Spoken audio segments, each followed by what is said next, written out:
what the market wants to see is that the economy is coming back into balance. The economy is moderating, but very slowly. And I think that'll be music to the Fed's ears. There is a risk that the economy actually worsens more because of the self-reflective interdependence between the Fed and financial markets. Higher for longer earnings allows markets to stay here, even though we're going to get higher for longer rates. There's going to be a real kind of push and pull in stocks, I think, over the next few months. This is Bloomberg Surveillance with Jonathan Ferro, Lisa Abramowitz, and Anne-Marie Hordern.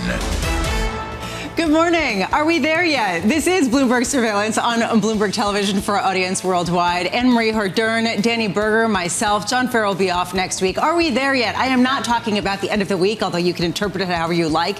I'm talking about this elusive rate-cutting cycle that ostensibly we're supposed to be kicking off, that's starting in Europe and then kind of goes nowhere. I mean, there's a question, Danny, of how slow can we go as the Swiss National Bank tries to get it underway, and the Norwegian Central Bank says, I don't think so. I was going to say the S&P would differ from the idea that we're not there yet.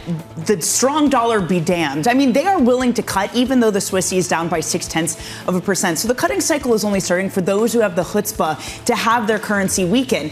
And otherwise, everyone else needs to wait from the Fed. When will that take? We've had a lot of Fed speak. Alberto Mussolem saying it could take quarters before he's confident that they have the data. And they're not alone. I mean, the Norwegian Central Bank also talking about that. If John were here, he would say, why are you talking about the Norwegian Central Bank or even the Bank of England, which comes out in about an hour time? It is all about the Federal Reserve. There is this idea, though, Anne-Marie, that is sort of percolating under the surface, which is that political risk is making it a whole lot harder for some of these central banks to go at a time where deficits and fiscal spending are offsetting to such a great degree some of the monetary restriction. And this is what Greg Valliere was talking about this morning. So we got those latest CBO reports that basically is sounding the alarm once again about the deficit. Is about $400 billion higher for this year than they were projecting in February. And he's saying that this is the biggest complaint he gets when he talks to clients, because their concern is that deficits fuel inflation. And he said, can you imagine this year we have this uptick in this deficit, this uptick in this spending when we have great growth and no pandemic?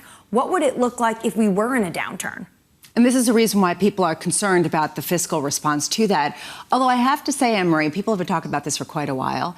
And suddenly the French issue that came up seems to really be bringing it more to the fore. And this is going to be one of the tensions that we see throughout the next couple of weeks. Have we kind of priced in too much political risk and we can go back to just saying it doesn't matter? And do we go into French assets, which a number of guests today are basically going to say? Or is it, wait a second, this is kind of a playbook for what could play out other places? Well, you have the city view, which is basically like, for now, we are going to downgrade those assets we were looking at. But others are saying now's the time to get in because people think it's way overblown. And if we get a hung parliament, it's basically going to be status quo for a while. So a lot of people want to maybe wait on the scene. Some are waiting to see what the politics will dictate, but others are saying now's the time to buy. I had a really interesting conversation yesterday with someone from Signum Global Advisors who basically said every leader wants to avoid a Liz Truss moment. They are keenly aware of you, Lisa, saying that it could be a Liz Truss moment.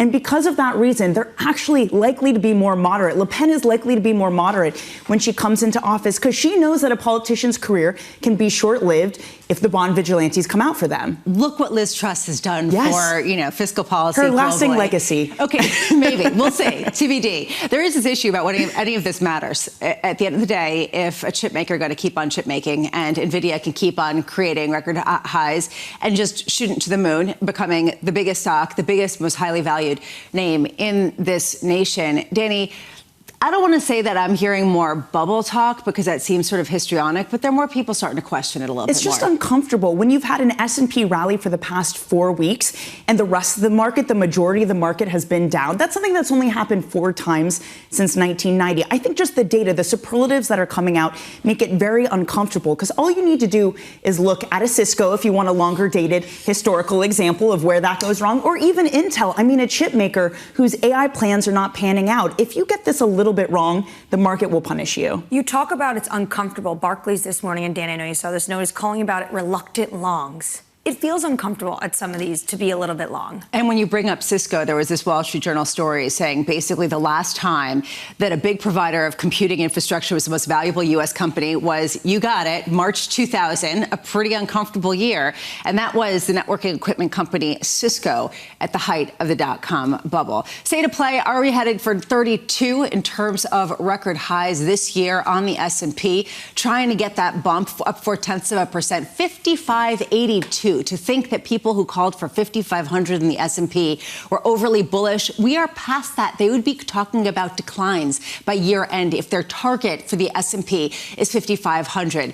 Euro just weakening a touch, but really it's been in this range-bound place, 107.29. 10-year yields up marginally. We have seen a little bit of retracement from the record, the incredible rally that we saw last week, 425 on the 10-year, and crude up just marginally, with a real question here heading into the busiest travel July 4th ever and what that means for crude heading into the driving season. Coming up, Jonathan Stubbs of Berenberg and why Europe is outperforming the U.S. Can it continue? Sheila Kahyaoglu of Jeffries on Boeing CEO Dave Calhoun's testimony, and Flexport founder and CEO Ryan Petersen on the latest disruptions in the Red Sea and possible logistics challenges coming up. We begin with our top story. Big tech, yet again, driving U.S. stocks to 2 days of gains. Jonathan Stubbs of Berenberg writing this: despite the recent dominance of U.S. mega-cap stocks, European equities have outperformed U.S. equities on a median basis so far this year. Jonathan joins us now. Jonathan, I want to start with this idea that despite some of the expectation that U.S. exceptionalism can continue, you and others are saying actually this dip is buyable in Europe on the heels of some French turmoil. What gives you that confidence? Yeah, I mean, firstly, on this of US versus Europe, I mean, US equities have outperformed Europe on a market cap weighted basis. But when you break down the large, mid and small cap indices on a median return basis, that Europe has outperformed the US significantly in large caps, mid caps and small caps. So what's driving that is the distortion that you've already been talking about this morning from Nvidia and Mag 7, which is a distortion for US markets and global markets. The case for Europe still seems one where you don't have to have anything but modest expectations to get a reasonable return outcome in 12 months' time. So if you see a modest re-rating back towards long-run average PEs, if you see a modest improvement in the macro after a period of lengthy stagnation, and if you see a modest improvement in earnings growth to sort of single-digit earnings growth, you get a very reasonable 10 to 15% base case in 12 months' time. So I think that's the attraction in Europe, that the hurdle of expectation is so low. So you can go in with modest expectations and it adds up to a reasonable return outlook 12 months later. Jonathan, there is this issue, though, of political risk. And I'm looking, for example, at spreads, the spread between French and German 10-year bonds. It's at its widest going back to November of 2012. That was at the height of the debt crisis. Real concerns. There was a French bond auction. Definitely there were concerns there. There is an overlying fear of some of the deficits that have been incurred post-pandemic and what that means for just how much more money and a fiscal response to any kind of weakness. Why does that not worry you? It does worry me a lot. I mean, I start every meeting with investors in the US, in Europe, in other parts of the world, with what we call our Brave New World regime. This is a regime we've been running for 2-3 years now. The primary pillar of that is what we see as disruption globally, embedded, extending, structural, and disruption from political and geopolitical risk. So that's at the center of everything we see in markets. From a European, from a French perspective, we've seen obviously a flare-up in local risk, which is also significant. From an equity market perspective, it's interesting to see, say, the French equity market now carries a median free cash flow yield of 7%. Now, in previous macro crises in the last 15 years, the financial crisis, the sovereign debt crisis, COVID, that free cash flow yield median peaked to 8%. So we're pretty much there. You look at the insurance sector, it carries a 6% dividend yield. That's also reflecting the previous macro crisis. So one of the points here is that there's a lot of bad news already priced in. So for the price action from here to be significantly negative, we need to see a new macro shock compared to what we have already in play in front of us. And we think that's unlikely to actually play out. So we see this as an opportunity. 12 months' time, we see a very reasonable case for French equities to, again, deliver double-digit returns. Would prefer Italy and Spain because they're cheaper and they have better macro momentum and arguably less political risk. But Europe, again, looks pretty well placed with low expectations and low hurdles to reasonable returns. That's quite bullish on the French market. So is it your understanding then that you think politically there could be a hunk parliament? It's basically status quo?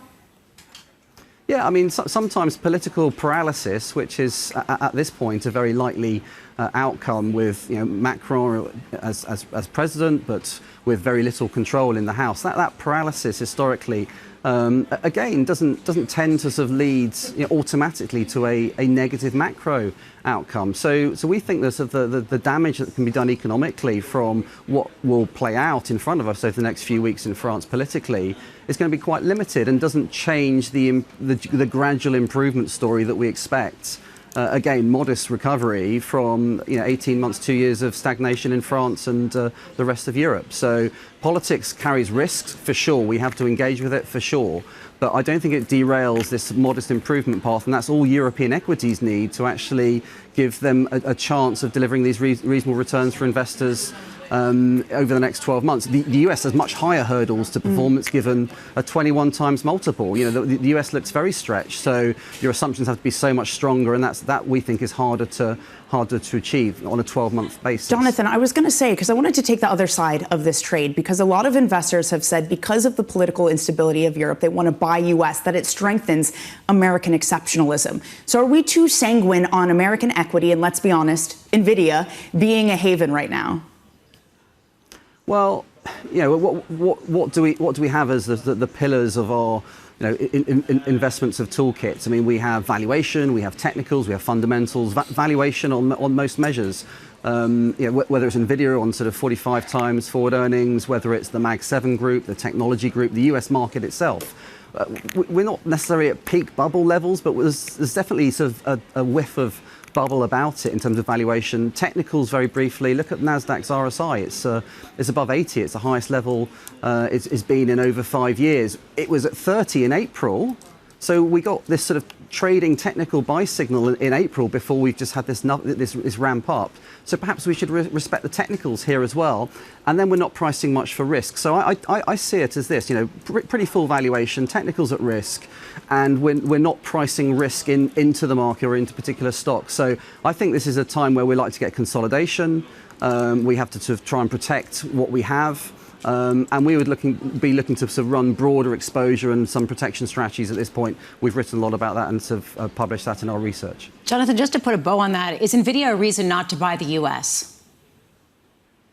Is it a reason not to buy the US? Well, the incredible thing, I think incredible thing about the US equity market since 2007 is the US equity market has received $30 trillion of policy support via central bank balance sheet expansion and also expansion of government debt. You add those two together, $30 trillion. The US equity market has increased by $30 trillion, the same number.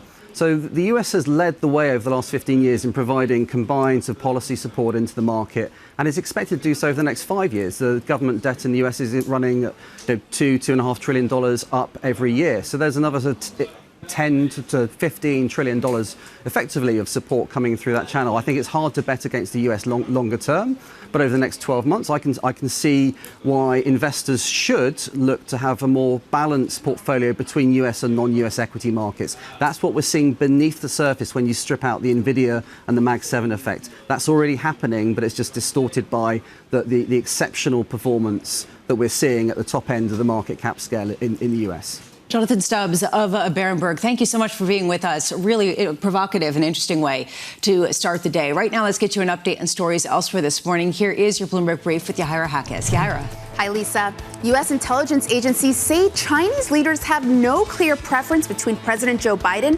or former President Donald Trump in the upcoming election, and say ties will continue to deteriorate no matter who wins. That's according to U.S. officials who asked not to be identified.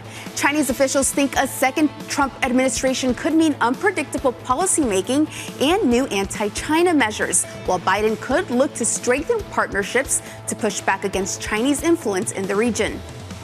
The Swiss National Bank cutting interest rates at a second straight meeting as it battles low inflation and a strengthening franc. Officials in Zurich reducing the benchmark rate by 25 basis points. It now stands at 1.25%. The move highlighting divergence among major central banks, with the Federal Reserve paring back rate cut expectations and the European Central Bank showing reluctance to move again soon. And a record nearly 71 million Americans are expected to travel over the Independence Day holiday. According to AAA, about 60 million of those Americans are expected to drive 50 miles between June 29th and July 7th. That would be an increase of nearly 5% from a year ago. Meanwhile, nearly 6 million are expected to fly during that time, and that's up almost 7% from last year. That's your Bloomberg Brief. Lisa? Thank you so much, Yared. So basically a lot of traffic and long TSA lines. Up next, Boeing's moment of reckoning. Much has been said about Boeing's culture. Our culture is far from perfect, but we are taking action and we are making progress. That's coming up next. This is Bloomberg.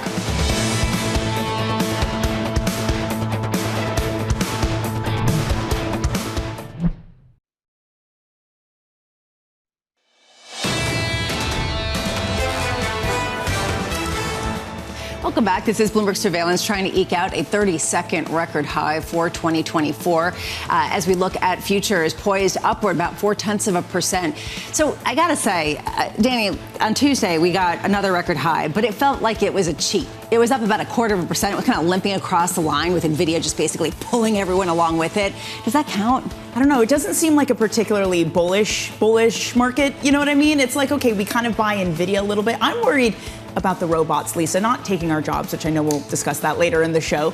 But if this is a market that's just built on momentum strategies, is that a house of cards ready to fall if it's just the algo-driven computer traders who are fueling this rally ahead that are fickle and can mean revert quickly? Maybe the bots know something we don't. Meanwhile, what you see certainly in the bond market, a little bit of a retracement after some of the yield declines that we saw last week as people reassess just how much and how quickly we're going to get down to a regular or a Fed target for inflation. Under surveillance this morning, Boeing's moment of reckoning.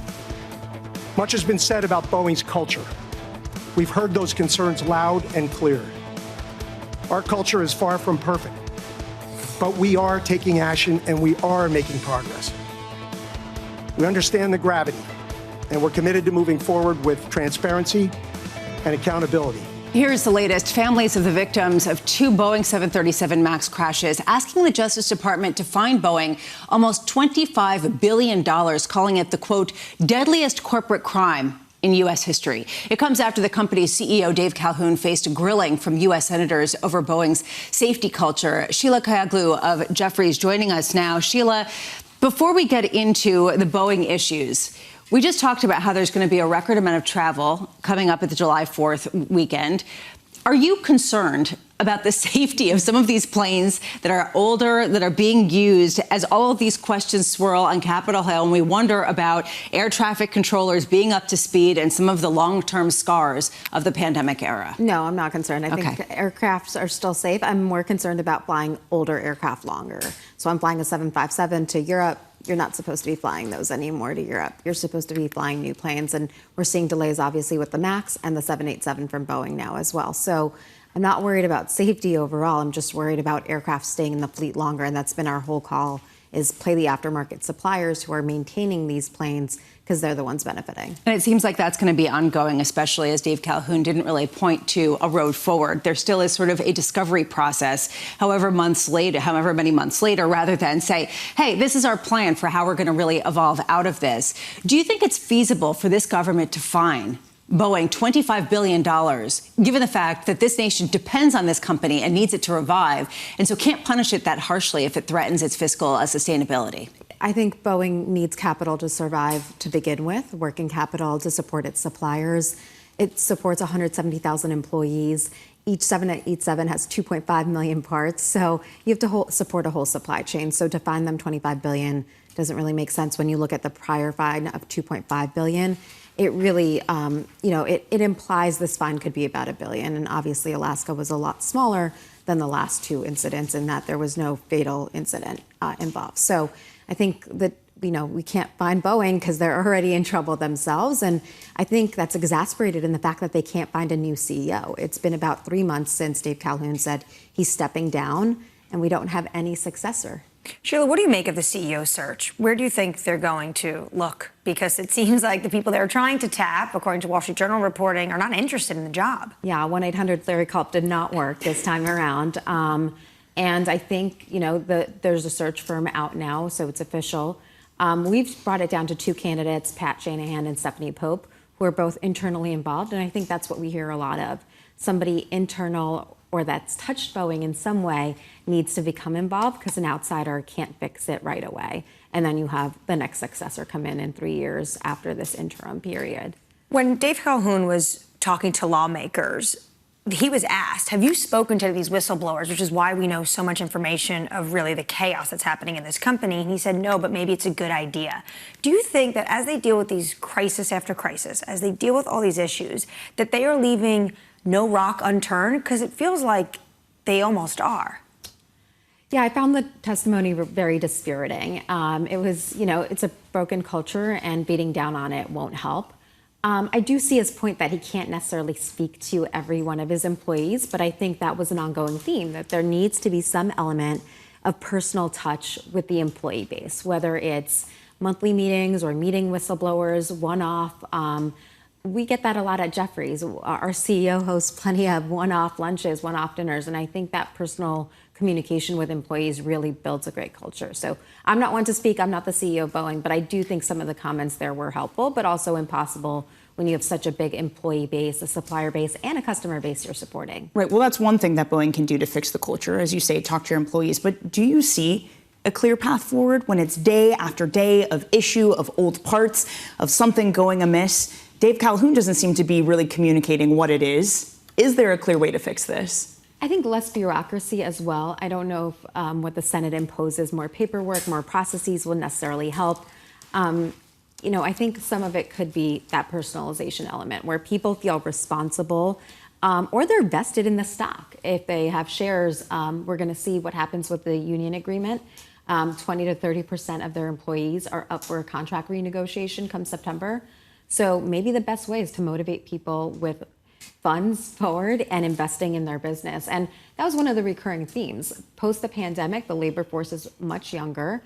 And so to have them stay, to not have that rework element, maybe you incentivize them to stay a year, 3 years, 5 years. But what degree is it too late that talent has just fled Boeing en masse and rewarding current employees with stock options isn't enough? Because you don't have the people you once did. You don't have those people, those veterans who've been around to really address some of the issues. I think the supply chain's still struggling. We're hearing that across the supply chain. But then I was down to see another aircraft manufacturer, General Dynamics, this week, and they haven't had a safety issue. They're certifying 3 aircraft. Same thing with Textron. So I do think it's not impossible to have the aerospace manufacturing supply chain work. Other companies seem to be doing it. Obviously, Boeing is at a 10x larger scale, but there are cultural incentives you could, put in place to fix this. Just real quick before you go, I am curious about the travel season and whether it's going to get more miserable and kind of whether people are going to just stay home a little bit more. Are we seeing the turn in the cycle for flying a little bit as people kind of get fatigued by some of the lines if you don't have clear and TSA pre-approval or other things of that nature?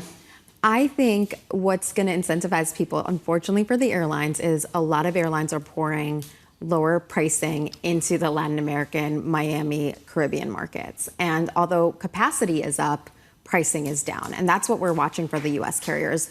Elliott put a $2 billion stake into Southwest. We have an underperform rating on Southwest. We don't think that's the right move because where they're structurally placed in the market is bad. So actually, I think people are going to keep traveling, especially with these low fares. To the Caribbean and to South America, especially if they've got clear and TSA pre-approval. Thank you so much, Sheila Kahyaoglu of Jeffries. We really appreciate that. Coming up, Ryan Petersen, founder and CEO of Flexport. It's going to be a fascinating interview, to me anyway, just because we're talking about logistics and Anne-Marie, some of the ongoing tensions. We're still talking about Red Sea disruptions and what that could potentially mean. There still are Red Sea disruptions, and it's been a concern for businesses who've had to find different routes, especially to Europe. And this has been an entire inflation story in Europe, and the BOE has said this can be and is inflationary. So it'll be interesting to see where he sees this going, the state of play. Especially because we've seen it prolonged again and again in terms of when people see some kind of potential resolution.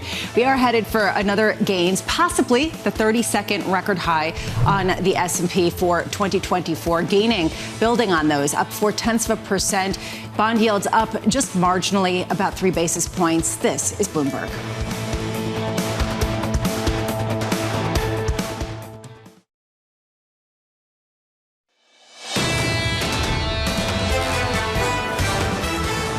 Coming into potentially a 32nd record high day for the year on the S&P 500 as we take a look at what can possibly drive us higher given what has been basically the engine behind all of this, and that is NVIDIA and a couple other big tech stocks. S&P futures up about 0.4%. NASDAQ, not surprisingly, outperforming yet again, up almost 0.7%. And the Russell 2000 still lagging behind, up about 1/3%. This really raises this key question. Can it continue even without broader participation? Danny, you talk about robots, you talk about algos, you talk about just, what kind of bubblicious kind of feeling there is akin to Cisco in 2000. That is the anxiety really underpinning a lot of these trades. It is, because it's not necessarily the idea, NVIDIA is not a good company, it doesn't deserve to rally. I mean, of course, NVIDIA offers this really big contribution to the world as a whole, but have we overdone it? Have we got ahead of our skis? I think that's the question. Not necessarily is NVIDIA going to crash, but how much do valuations need to come down by to be more in line with reality? And what does that do to overall sentiment when it's the thing carrying the market? What is reality, though? And it is existential. It's existential every day, but there's this question of what is reality, Anne-Marie, especially when people are talking about political risk and they're talking about bond yields being a problem. Right now, bond yields coming up just a couple of basis points in the United States. You could see across the board, but marginally so. And after a pretty big rally, 10-year yields now 4.25%, despite some calls for it to go to 5%. The 2-year down markedly from a high just not that long ago, about 5% to 4.73%. Political risk. And then there was a bond sale in France. And guess what? It was fine. So it raises this issue of, okay, people can jawbone all they'd like, saying it's going to be a huge problem. Everyone's going to flee and be the new bond vigilante of 2024. And yet, solid demand. It wasn't just fine. It was actually solid demand. It was the first auction we saw since Macron decided to call that snap election. To your point, in reality, people are starting to actually assess this and say maybe it's not going to be as bad. Lionel Laurent, in his recent opinion piece, called it triple cohabitation. That's potentially what we're going to see with French government. What is the obsession with cohabitation? You're trying to get it into absolutely every single conversation. Well, that's the new model. Okay, that's evidently, you heard it here first. The new model in the euro is slightly weaker right now when you look at what's going on, although marginally so, 107.28. Under surveillance this morning, counting down to the Bank of England rate decision just under 30 minutes away. The central bank widely expected to keep rates on hold as the UK prepares for a general election on July 4th, which is the reason why we kind of began, Danny, with this idea of, are we there yet? Mm-hmm. The rate cutting cycle that was supposed to be, how far are we delayed, deferred? Are we in SNB land or are we in Norwegian central bank land? Probably more Norwegian central bank land. They're still upset about high surface inflation, but it's this cutting cycle coming head to head with this political cycle. And the BOE is an explicit example where those two have come together. The BOE isn't going to give a presser today. They're not going to say anything because they are in a blackout period until the elections in the UK. They're not going to deliver a cut when they can't talk to the market and communicate why they've done it. So even though, look, they probably wouldn't have cut either way, here's a very clear example. Politics, whether central banks want to say it or not, is interfering with their decisions. And the general election was called on the same day we had the April CPI print. So we haven't even seen how that has been indicative at the MPC on where they feel inflation is going. Is it too hot after those last two prints? To Danny's point, politics is just getting in the way of even trying to understand what the thinking is right now. Well, trying to understand the thinking, we get plenty of Fed speak, so maybe we get a better understanding of what people think. In the United States, Fed speak on the way at 8:30 a.m. Eastern. We also get initial jobless claims and housing starts. Here is the Fed speak. The Fed's Kashkari, Barkin, and Daly all coming out at different times to give their latest iteration. There is this sort of question of how much clarity can we possibly get at a time when they don't have that much clarity. So far, we've gotten actually quite a bit of pushback. Danny, you mentioned Muslim talking about possibly waiting for longer. Hasn't that been sort of the theme that we've heard pretty consistently? I would say he's an outlier, saying we might need to wait for quarters. Most people say months. That's the common refrain we have. So either he's just totally off base, or we have a new hawk in town that's out-hawked Michelle Bowman. But yes, it's people saying we need to see more progress, despite the fact that Powell, during his presser, basically said we hadn't incorporated the dots yet. And people like Andrew Hollenhorst had said, well, the dots then are stale because Powell said they haven't incorporated them. I'm not so sure the dots are stale, given what we've been hearing. Maybe the dots are something that robots can handle. More than half of all banking jobs are likely to be displaced by artificial intelligence, according to some new research from Citigroup. The report said an additional 12% of roles could be augmented by AI. Citi citing that AI may not lead to a drop in headcount, though, as the need to hire more AI managers and compliance officers grows to make sure that there isn't bacon on your McFlurry. And Marie, I mean, isn't this basically sort of you take away one job and you create another one? Yeah, because someone has to oversee that. And Danny brought this up at the start of the week. McDonald's, case in point, AI being used out in the wild actually didn't work, and they had to backtrack on it. But we've heard this before from other banks. Potentially it's shifting of deck chairs and where the jobs go, or shortening the weeks for humans. And that's what JP Morgan's Jamie Dimon was talking about. That may mean that workers might actually have a 3.5-day work week instead of a 5 to maybe for some 7-day work week. That sounds lovely. Robots can come for my job. That sounds like a great world. No, but when you talk about shifting of the deck chairs, Anne-Marie, who gets the short end? Who loses the job? It's the analyst, right? It's the grunt work. It's staying up, however late, putting together PowerPoints. I mean, it's probably a good thing. Culture has been an issue for a while. But if there are just less people hired into that new analyst entry class, I mean, this is sort of the pipeline for finance, right? You do the grunt work as an analyst. You either move up in the banks, or you go to a hedge fund, you go to private equity, you do whatever. What happens if just that whole swath of people just aren't there? Robot managers. What happens for all of the people who are entering into the workforce also? How do they get the experience if it really is highly skilled people that have a consolidation of work? I don't believe in the 3.5-day work day a week. I suspect the people who are competent and who are good are going to have that much more work, which seems to be the way things are going. We can talk about this all day. We could talk about it more in a bit. We do want to turn to shipping. The sinking of a ship in the Red Sea by Yemen Houthi militants, underscoring the ongoing challenges facing shipping companies navigating the region. Ryan Petersen is the founder and CEO of Flexport. It's a company specializing in global supply chain technology, and he joins us now. Ryan, we don't talk enough about this. A lot of people talking about where we are in the inflation cycle, and they suggest that some of the supply chain issues have been resolved post-pandemic. How much have they not been resolved post-pandemic due to some of the conflicts that we've seen, particularly in the Red Sea? Hey, it's great to be here. Well, it seemed like we got things resolved last year in 2023, but ever since these Houthis started disrupting shipping, as you were just talking about, through the Red Sea, it has really dramatically lengthened the time to deliver cargo, which is a reduction of supply of shipping capacity, and that has led to huge price increases. Right now, if you want to ship a container from, call it China, to here in the UK, where I am right now, it costs you about $10,000 unless you have a contract. And by the way, most of those contracts that were signed at lower prices are not being honored. They're adding extra charges to them. So yeah, we're right back almost where we were in the peak COVID situation. Hold on a second. Pause. That's actually pretty profound.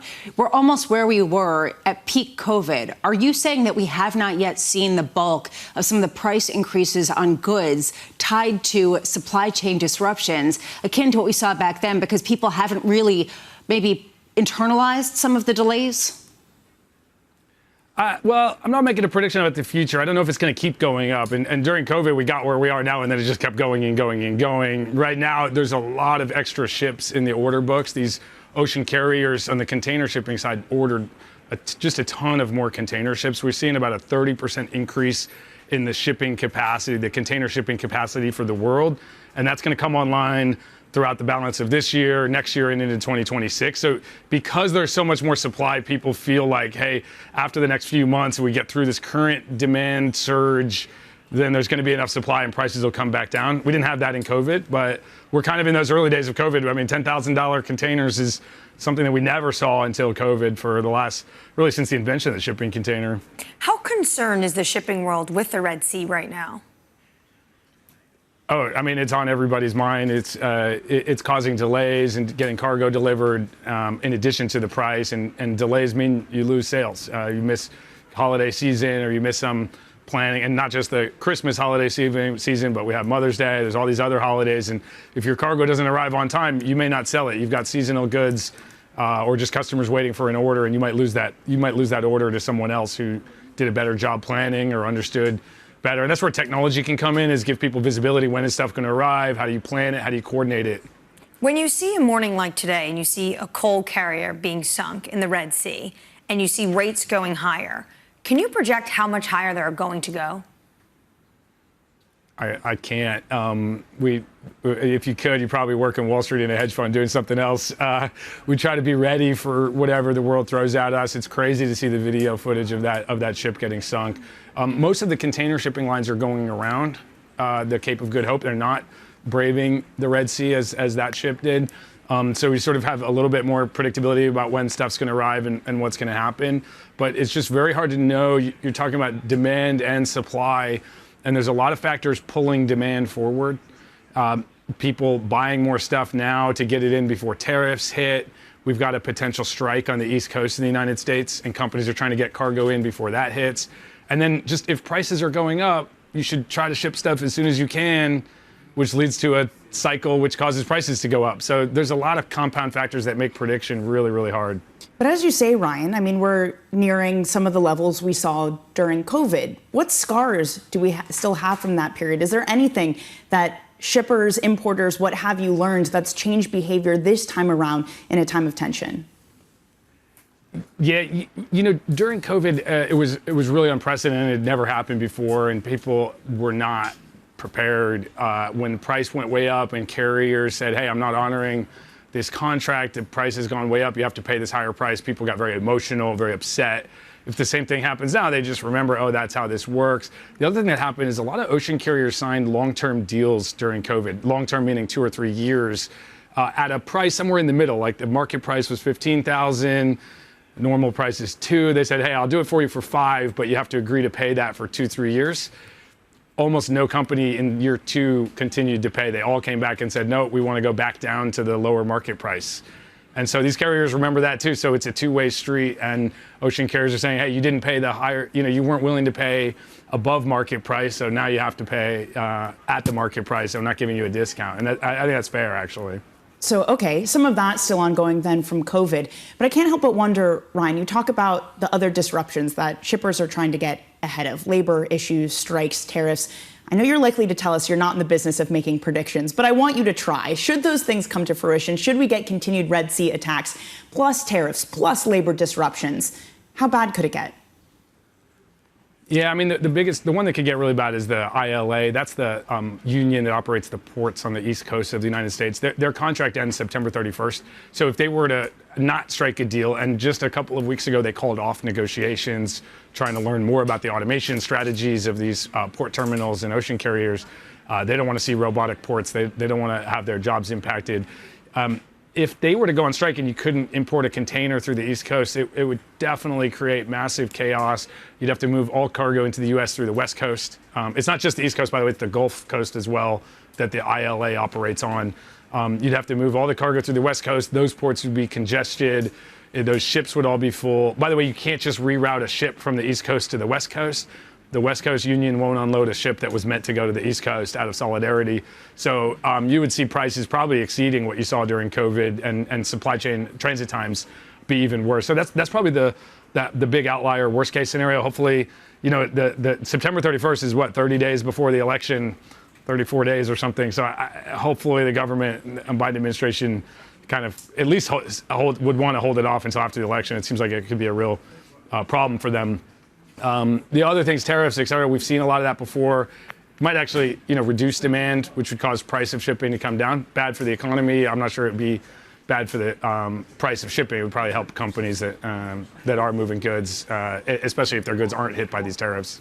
Ryan Petersen, founder and CEO of Flexport, thank you so much. It is all about logistics, and it will continue to be, especially as we talk about inflation coming up. We're going to be having that conversation about inflation and just why it may remain sticky, and that's kind of a crucial part of that story. Let's get you an update on stories elsewhere this morning. Here is your Bloomberg Brief with Yahaira Hackett. Yahaira. Hi, Lisa. China is loosening its grip on the yuan, setting its daily reference rate at its weakest since November as Chinese banks held lending rates steady. The move coming as the dollar moves closer to this year's peak, with traders betting on higher for longer rates here in the U.S. The People's Bank of China governor signaled there is more room to ease monetary policy as other economies are pivoting to cut rates this year. It's been a tense week between Israeli Prime Minister Benjamin Netanyahu and the White House. Netanyahu released a video criticizing the U.S. for withholding deliveries of weapons and ammunition. And in response, the White House reportedly canceled a meeting with Israel scheduled for today where they were meant to discuss Iran. In a follow-up, the U.S. ambassador to Israel told Netanyahu the weapons are in the process of being delivered to Israel. And a cyber attack shut down thousands of dealerships across the U.S. over the Juneteenth holiday. The incident targeting CDK Global, the software provider many dealers rely on for almost all their business. According to a cybersecurity firm focused on the auto industry, the outage left some dealers unable to function at all, and some even had to switch to paper for routine services like oil changes. The firm says that some CDK functions were restored by the afternoon, but the service is still not fully operational.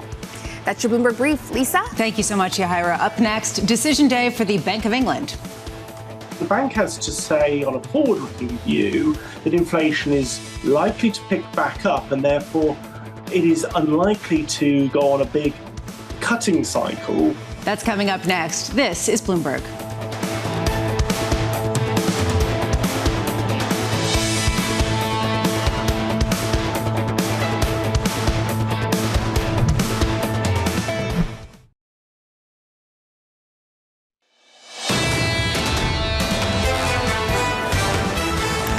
Are we there yet when it comes to the rate cutting cycle? We will find out. Under surveillance this morning, decision day for the Bank of England. What you have is temporarily an inflation rate that looks in line with the Bank of England's 2% target, but it is heavily influenced by goods deflation. That is unlikely to persist into the end of the year. So the bank has to say on a forward-looking view that inflation is likely to pick back up and therefore it is unlikely to go on a big cutting cycle. Here is the latest. The Bank of England rate decision due at 7 a.m. Eastern. Sticky services inflation and the upcoming UK election likely to keep the central bank on hold, even as the CPI fell to the Bank of England's 2% target for the first time in 3 years. In a paper for the Brookings Institution, Pierre, Yared, a professor at the Columbia Business School, writing this: 3 trends will make it harder for central banks across the world to keep inflation low and stable: deglobalization, fiscal pressures, and rising long-run real interest rates. I am so glad to say Pierre joins us now. I want to start with that idea that this is going to look like a very different inflationary cycle than in the past. How feasible is it that what we're seeing right now with rates, with inflation coming down to central bank targets, is highly temporary and we could see inflation retest some of the recent highs? Yeah, our view is an out-of-consensus view that even though inflation will come down in this cycle, that it's likely to be higher on average and much more volatile in the foreseeable future. How much higher and how much more volatile at a time where people are wondering if R-star is the right way to think about it or if just a completely different inflation cycle is a better way to think about it? I would say it's a combination of both R-star, meaning the real interest rate as well as, in real terms, as well as inflation expectations and inflation volatility. And we see that as getting baked into longer-term rates, even as short-term rates come down. It is definitely out of consensus because this is not something Fed speakers are talking about, right? The language right now is let's wait, let's see, we need more data, whatever. What would it sound like to have Fed speakers acknowledge this? How should they be talking and thinking about this problem? I think that what Fed speakers need to do is to double down on their commitment to inflation stability and targeting inflation. What we're talking about is the difficulty of the job of not just the Fed, but central banks broadly across the world in dealing with these pressures. Over the last 30 years, they've had a tailwind that has made their job a lot easier. And right now, in the next 5 to 10 years, we see a lot of headwinds that are going to make their jobs a lot harder. And some central banks will do it better than others. What's the combat to that? What's the antidote? Because you could see a world where you get these inflation spikes and you have some quick draw reactions where someone hikes and then you cut because it's this volatility. So what is the right framework? What is the right reaction function? That is a very good question. We certainly don't want to be in a world where interest rates are also volatile because central banks become trigger happy. And what we want to see is stability, and what we want to see is very good communication. The Fed is engaging in another strategic review, and my recommendation is to double down on the importance of maintaining stable inflation and also to clarify what the employment mandate also is, which is that it's a level of employment that's consistent with inflation stability. Pierre, about a month ago, Adam Posen sat in your seat and said the Fed right now should be laying the groundwork for hikes in 2025. Do you agree with that? I think that we do not know what will happen in 2025. There are a lot of shocks to the economy.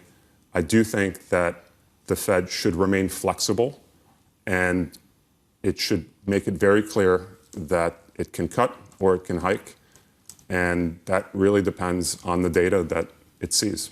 When you say 2025 is unpredictable, is that because of the politics? In part because of the politics, in part because part of the reason we saw all of the increases in inflation is because of the types of unpredictable shocks involving supply chain, which you talked about previously, as well as other issues involving trade policy, which can also lead to spikes in inflation. So Ken Rogoff, the Harvard professor, was singing your praises, saying that you really were the primary author on this study that I believe is going to be heavily discussed at Jackson Hole in August at a time where central bankers are trying to communicate well, but they don't exactly know what they're trying to communicate because they're not sure of what the parameters are. What do you expect some of the discussions to look like at a time where there is this great uncertainty? You could see it in all of the iterations from the Federal Reserve, and they're trying to provide guidance, but it's just becoming, I'm just going to editorialize here, kind of noise. That's a really good question to think about how to effectively communicate. My view on this subject is that they should be communicating that they are watching all the possible different shocks that could occur to the, not just domestically, but internationally, and they should be ready to react if there are pressures. But what kind of reaction? I mean, how much do they have to start talking about reaction function and what it looks like in terms of, scenario analysis, right, more so than, say, we're going to cut once or cut twice, or we're going to just be data dependent, which could mean anything depending on who you are? I think a reaction function approach is the right way to go. My preference, relative to what is currently communicated, is to have a scenario analysis view, which is that if this happens, this is what we do. If this happens, this is what we do. That's my preferred approach. I want to take some of this idea of the volatility of inflation to its logical conclusion, and that is uncertainty in this market of how you price in inflation, what that does to long-term yields. I know you've written that it would just be reflected in higher borrowing costs. So when you look at the economic impact of an uncertain market, how does that play out? How much more tight do things look just as a factor of the unknowingness of volatility of inflation? Well, it should show up both in the levels and the uncertainty, and both of those can show up in risk premia. So I would say that long term, you see higher borrowing costs for households, you see higher borrowing costs for corporates, and given the CBO report from yesterday, you see higher borrowing costs for governments. And there's a lot of uncertainty that comes from that. When you look at the higher borrowing costs, the U.S. deficit, this is at a time, to Greg Vallier's point this morning, this is a time where we're having economic growth. We're not in the pandemic. What would this look like if we actually needed that fiscal impulse to solve something like a recession? My concern when it comes to the fiscal trajectory is exactly the problem that could arise if a government, and perhaps the U.S. government, doesn't feel like it has the fiscal space to react to some kind of emergency situation. Pierre Yared of Columbia Business School, thank you so much for being with us. We really appreciate it. And to your point, Anne-Marie, that CBO report, it came out on Tuesday showing that the federal debt would equal about 122% of the U.S.'s annual economic output by 2034. That far surpasses the high that was set in the aftermath of World War II. Right. And from February to now, they upgraded $400 billion was added to this. A lot of this has to do with defense spending because what the U.S. is doing with Ukraine, also Biden's path for student loans. A lot is being added. And next year, regardless of who's going to be president, there's going to be more added to the fiscal debt. And I think it is a good point. What happens when there's a downturn? Not just because you don't have that fiscal firepower, but all of a sudden less revenue is coming in. You're paying more with unemployment benefits. You're getting less taxes coming in too. So what does that do to deficit spending? You could say, sure, rates are coming down, so there's less interest to be paid. But other issues arise. All I can say is, Steve Eisman, you have successfully gotten yourself into my head where I hear you saying, why are you worrying so much? It hasn't planned out. And actually, the U.S. has been growing faster than everyone else. We are about 4 minutes away from that Bank of England decision where they're trying to thread a very different needle. Rhymes, but it's different than in the U.S. Coming up next, Evan Brown of UBS, Ed Mills of Raymond James, Jonathan Miller of Miller Samuel, and Macquarie's Thierry Wizman as we break down likely inaction by the Bank of England with a bit more of a fraught backdrop than in the U.S. This is Bloomberg.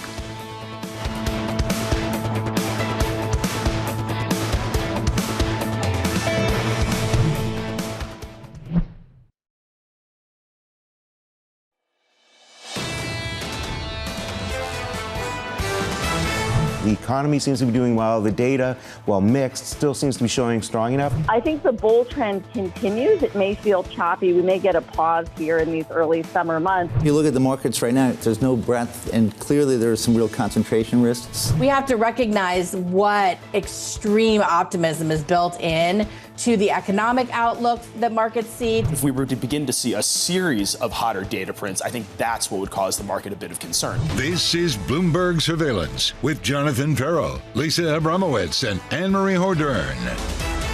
What rate cutting cycle? This is Bloomberg Surveillance for our audience worldwide. Anne-Marie Hordern, Danny Berger, Lisa Abramowitz, John Ferro will be back next week. We are looking at a rate cutting cycle delayed, if not deferred.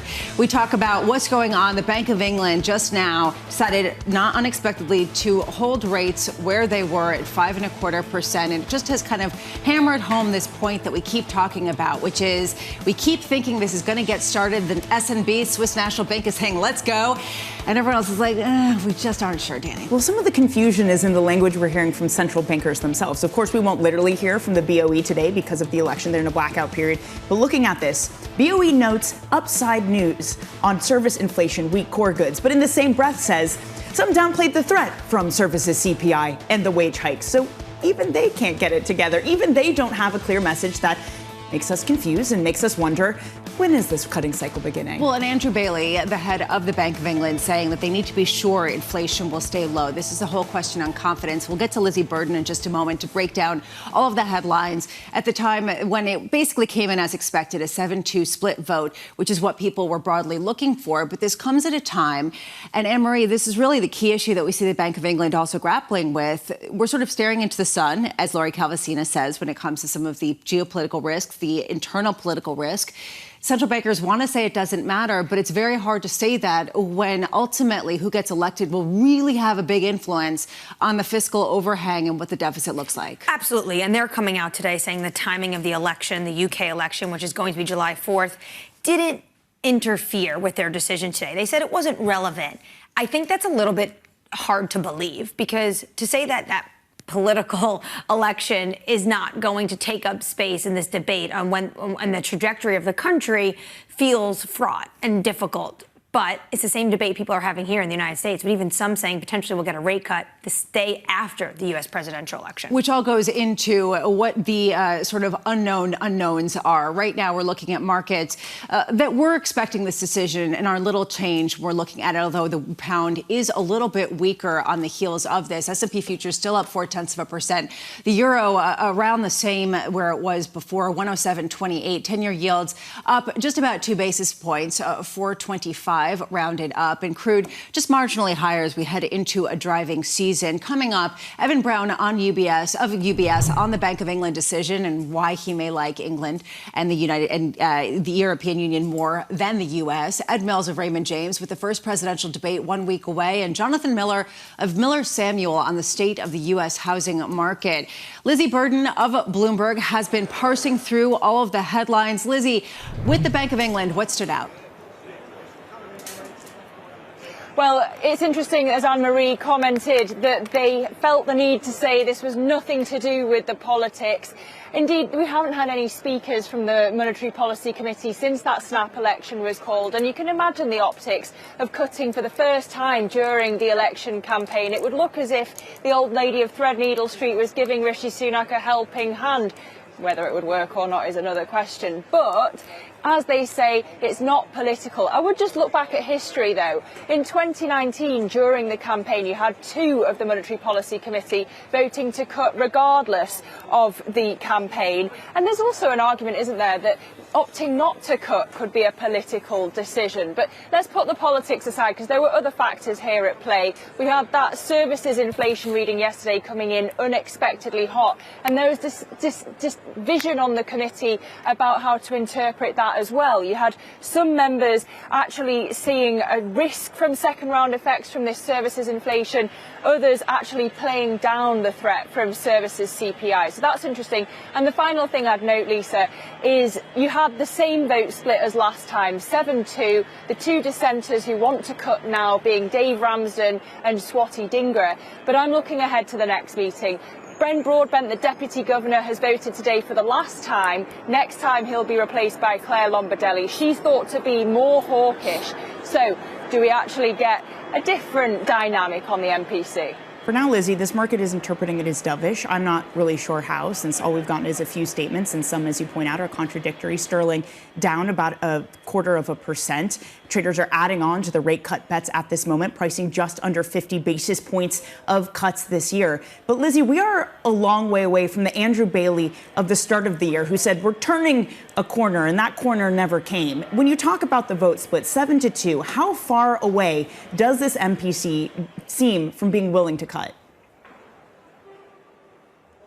Well, you say 7-2, but don't think about the members of the Monetary Policy Committee as individuals, because you've got that big block of internal members who seem to move as a pack. So wait for the likes of Sarah Breeden, the Governor himself, to go for a cut, and it could seem a bit more rapid than at the moment it seems. But yeah, traders off the back of the services print yesterday really paired their bets on an August cut. So it's interesting that actually now, having seen the decision and the guidance around it, as you say, looking a bit more dovish.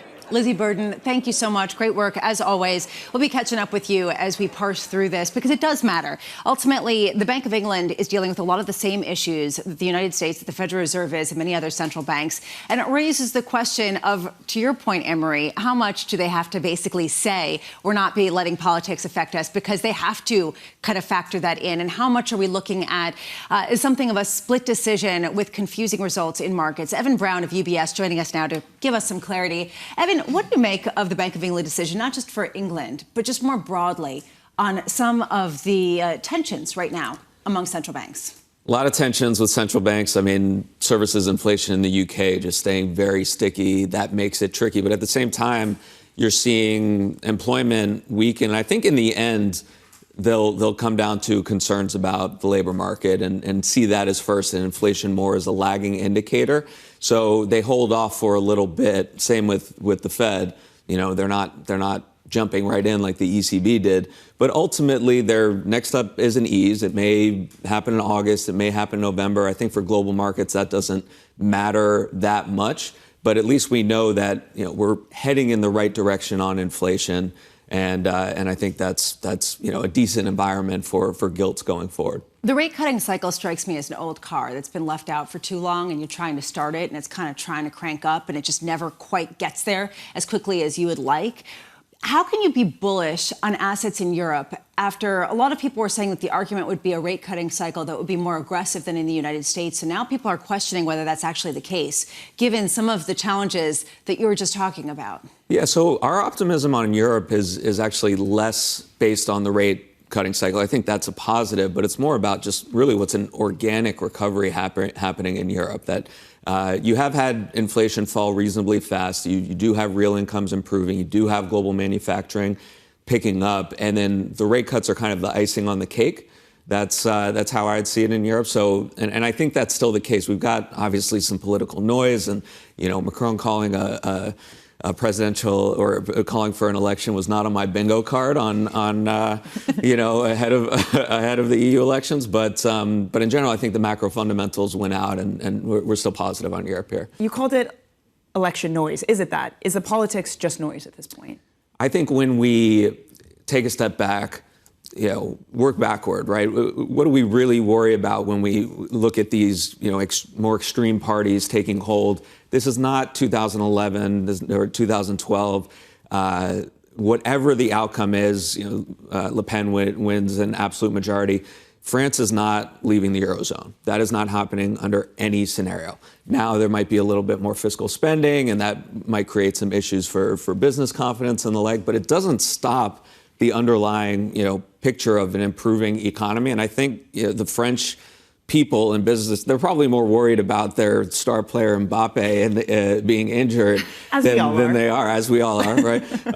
than they are about this election and in terms of what it means for the economy itself and confidence. Can you look through the noise the same way you are in Europe, in the United States? Yeah, there's a lot. The U.S. election is very tricky, and we really, as asset managers, have to think about it in terms of risk management as opposed to trying to really position for a particular outcome. I don't know that the election is going to have a meaningful impact on the Fed's decision making. If we see, there's a lot of data between now and September. If we see inflation coming down, if we see the labor market continue to cool, they're going to go in September. The Fed is not going. The election is not going to stop that. I think after that, seeing what the fiscal situation is, seeing where tariffs are, then they'll have to take a step back, and maybe it means that they don't cut as much as they originally planned, independent of the election results. So if you're not going to position for the horse race, how do you, though, hedge for all these risks you are concerned about?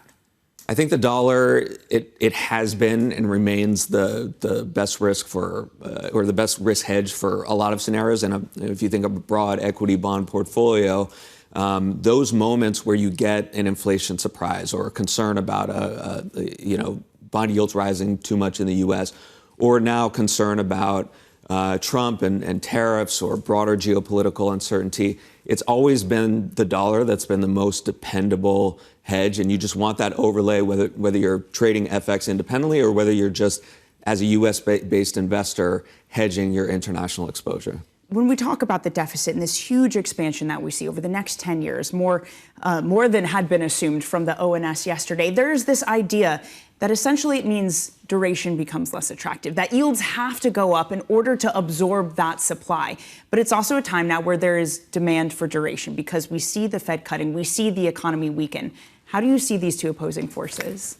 You can count me among one of the people who's a little more relaxed about the fiscal deficit thing. I mean, no one feels great about the fiscal trajectory that we're on. But when it comes down to it for markets, right, in Q3, when yields were surging, right, and everyone was worried about the fiscal situation and the auctions and everything, all it took was a hint of a slowdown in inflation and a hint of a slowdown in growth. And all of a sudden, bonds are rallying like crazy. And so as much as we talk about the supply, and the supply matters, there's still so much demand for U.S. duration. It is still the safe haven asset for the global economy and for global markets. And that's what people are going to come back to. We are the reserve currency of the world, and there aren't that many alternatives that are attractive.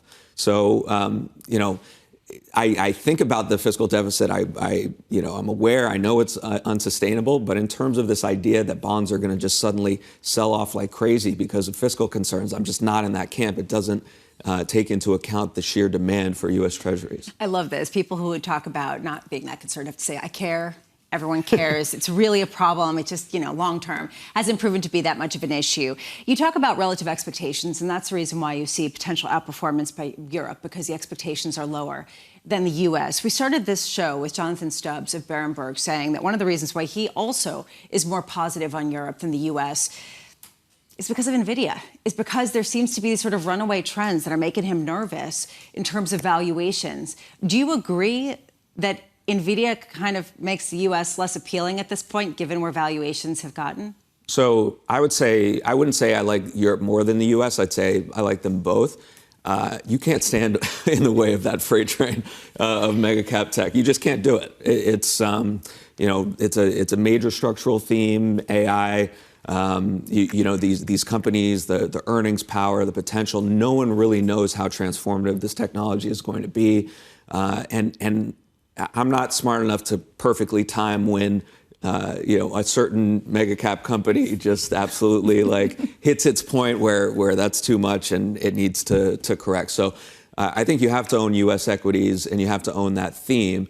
European equities just broadens you out, right? It's playing another theme, which is just a broader improvement. But let's keep things in perspective. We now have the mega cap 7 or magnificent 7 in market cap, larger than MSCI Europe and MSCI Japan combined. I mean, that just tells you the scale of these companies and the power of these companies. That's not something that, I'm not trying to fade that. That's not something that's something I respect as opposed to try to stand in the way. You're painting a portrait of somebody just sort of standing in front of a couple of, tanks being like, please stop. And it sort of creates this sort of existential question. Evan Brown, thank you so much for being with us. Evan Brown of UBS, we appreciate your time. Let's get you an update on stories elsewhere this morning. Here is your Bloomberg Brief with Yahaira Hackis. Yahaira. Hi, Lisa. The British Navy said a Greek-owned coal ship was completely destroyed by an unmanned vessel in the Red Sea. It's the latest sign Houthi militants are showing no signs of slowing their attacks on international shipping vessels. The attack sent insurance costs surging to nearly double their prior rates, according to sources involved in the market. Families of the victims of 2 fatal 737 MAX crashes are asking the Justice Department to fine Boeing nearly $25 billion, saying the company committed, quote, the deadliest corporate crime in U.S. history. An attorney representing 15 victims' families suggested that $14 to $22 billion of the total amount could be suspended if Boeing devotes those funds to an independent corporate monitor and improvements to its safety program. This coming just a day after Boeing CEO Dave Calhoun faced a public grilling by U.S. senators. And more than half of all banking jobs are likely to be displaced by AI, according to research from Citi. The report said an additional 12% of roles could be augmented by the technology. Citi adding that AI may not lead to a drop in headcount, though, as the need to hire more AI managers and compliance officers grows. That's your Bloomberg Brief. Lisa? Thank you so much, Yahaira. So, Evan, are you being replaced by AI? Hopefully not. I think unless you're going to have an AI here talking to you right now. I might be AI. Great. That's right. Not just holograms. I think they'll still need me to interpret what's going on when the machines are under control. Under repair. Yeah. Evan Brown, thank you so much. Under surveillance this morning, setting the debate stage. Trump has taken over the Republican Party. It's really a populism without any anchor to principles. I'm a big believer that you want your party pledging fidelity to a set of principles and policies that solve problems versus a person. And I don't think a personality type politics is durable. That's coming up next. This is Bloomberg.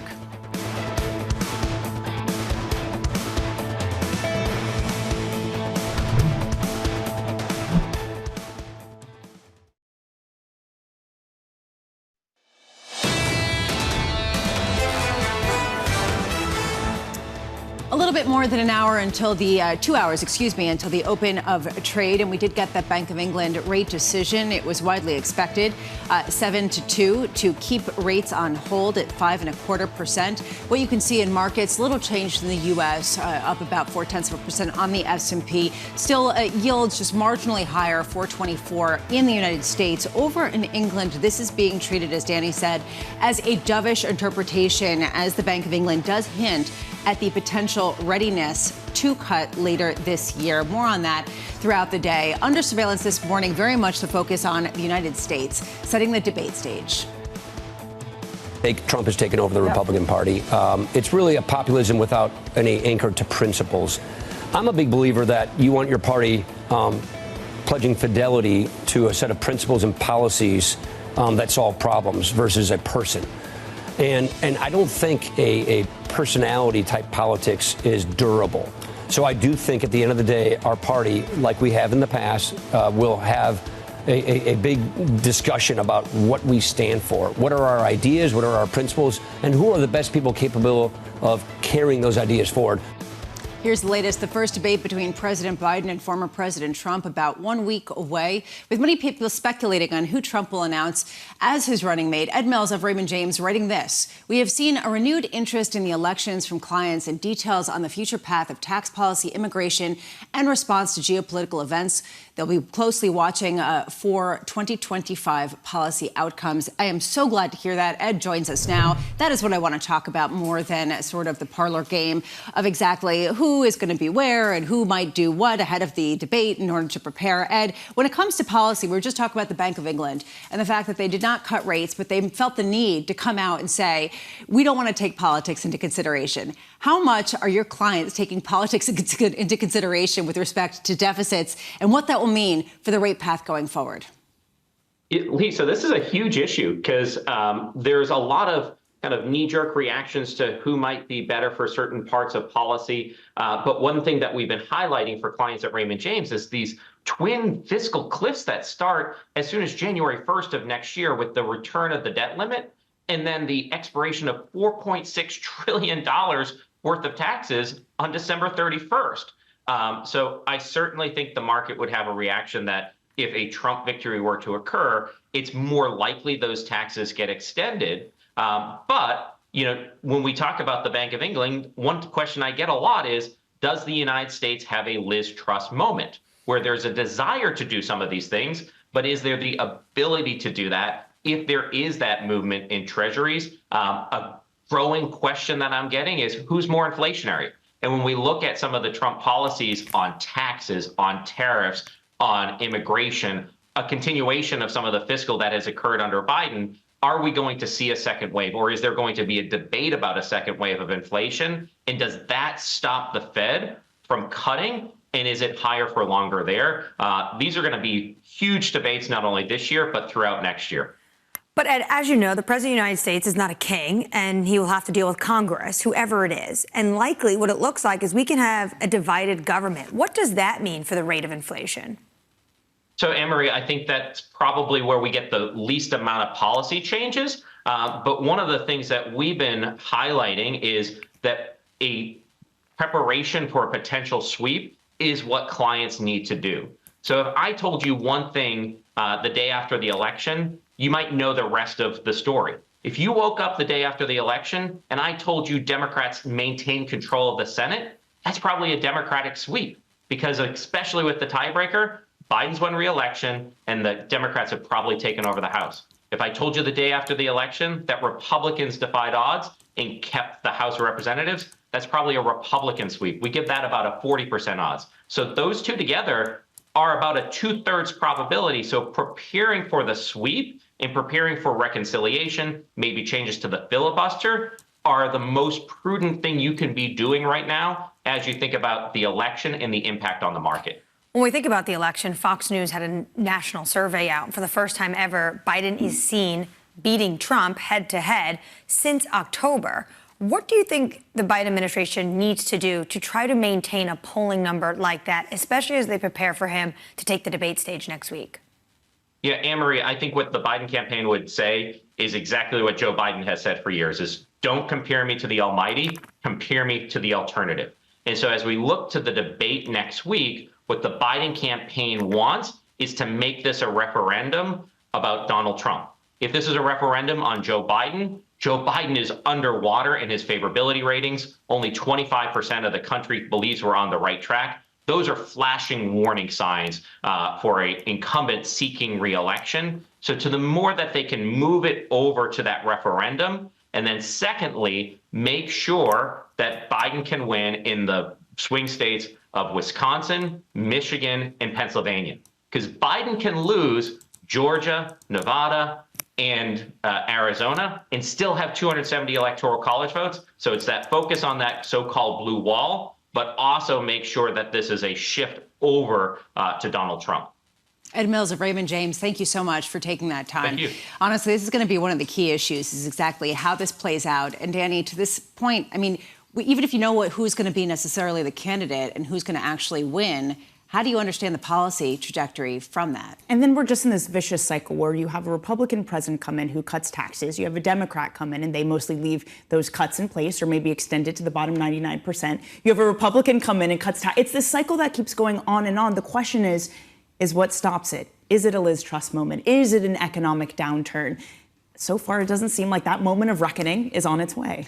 All of the spending, though, in policy is a small sliver of the pie. Until they decide to deal with entitlements, then our fiscal trajectory is going to be where we are now, which is what some would say a dangerous path forward. Steve Eisman's coming on next week if anyone wants an oi the deficit moment, and the idea that a lot of people agree with him, and everyone's hoping for this Liz Truss moment to inject some discipline, and it seems like a lot of bond investors are saying it's not my job, because so far that has not worked. Coming up, we'll look ahead to U.S. housing starts and building permits data with Jonathan Miller of Miller Samuel. We will also be looking ahead to initial jobless claims. This is Bloomberg.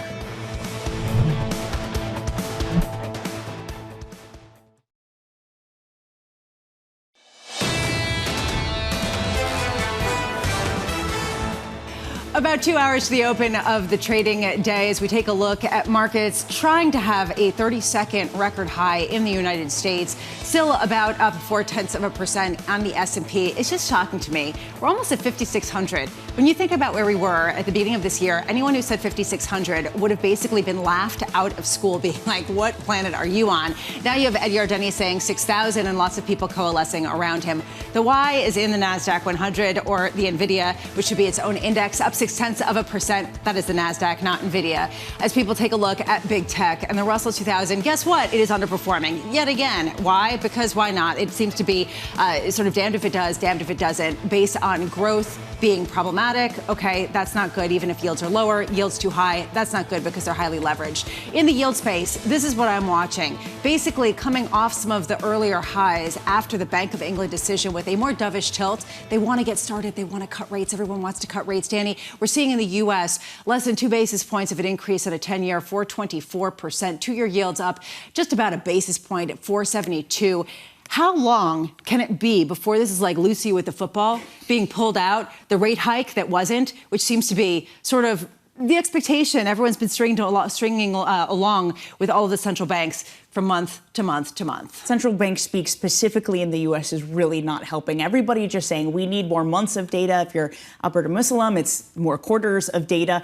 So how many of these central banks are really going to be willing to cut when the Fed is not doing it? Sure, the ECB went ahead with it. Sure, the S&B has gone ahead with it twice. But there are consequences. Swissy is down this morning. It is weaker, maybe not to disastrous effects. So do you look at that and say, okay, we can cut and it won't be horrible? Or do you say, we got to wait for the Fed? Although the Swissy is what they actually wanted to depreciate. They were actually excited to see a weaker currency, and this was the hope and the dream. Let's see how long that works. Meanwhile, you can see the euro softening just a touch versus the dollar. Potentially, though, a little bit less volatile than certainly last week when political risk really got re-injected. You could see 107.31 as people take a look at the idea of the dollar still remaining preeminent despite promises of rate cuts that seem to be delayed in an ongoing fashion. Under surveillance this morning, the Bank of England keeping rates on hold, hinting that policymakers may be close to backing interest rate cuts. Anne-Marie, this really was the most interesting aspect of this, that despite some of the stickiness in inflation, they're still ready to go.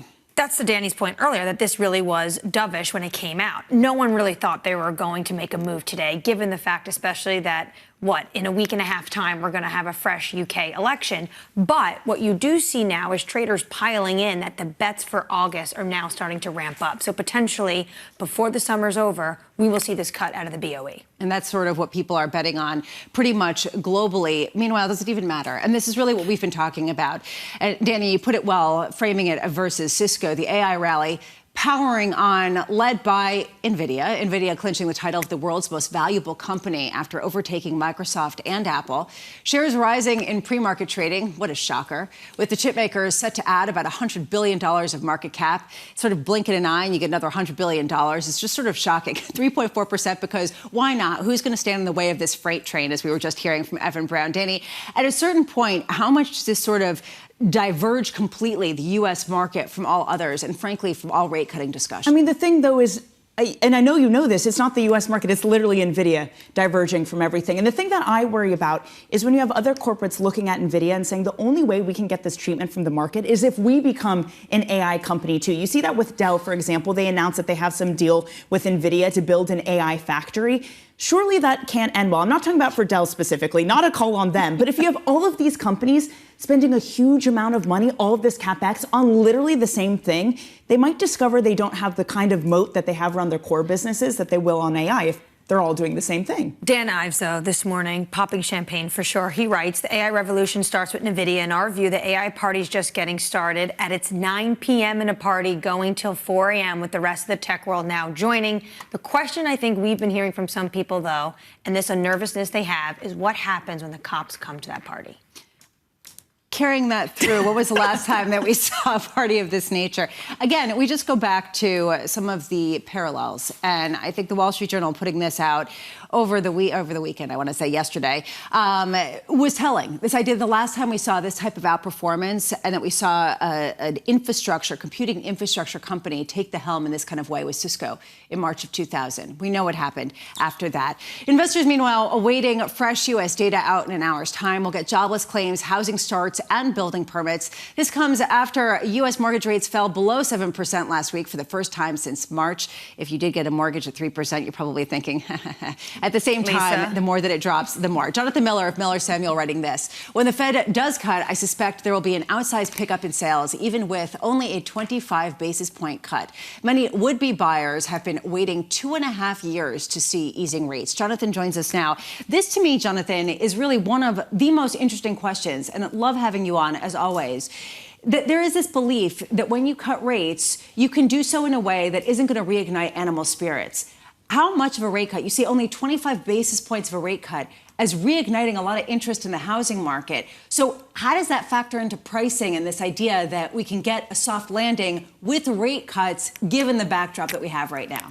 Well, I think that outsized response to the 25 basis point cut or a modest cut of some sort, you have to think of the last 2.5 years have been this era of pent-up demand that suddenly the sort of legs were cut out from under the housing market, and people that were in the process of thinking about it were stopped in their tracks, and everybody's waiting. And the problem with the waiting part is that when you have if you have a rate cut and this surge of an activity, I think you're going to see prices rise again.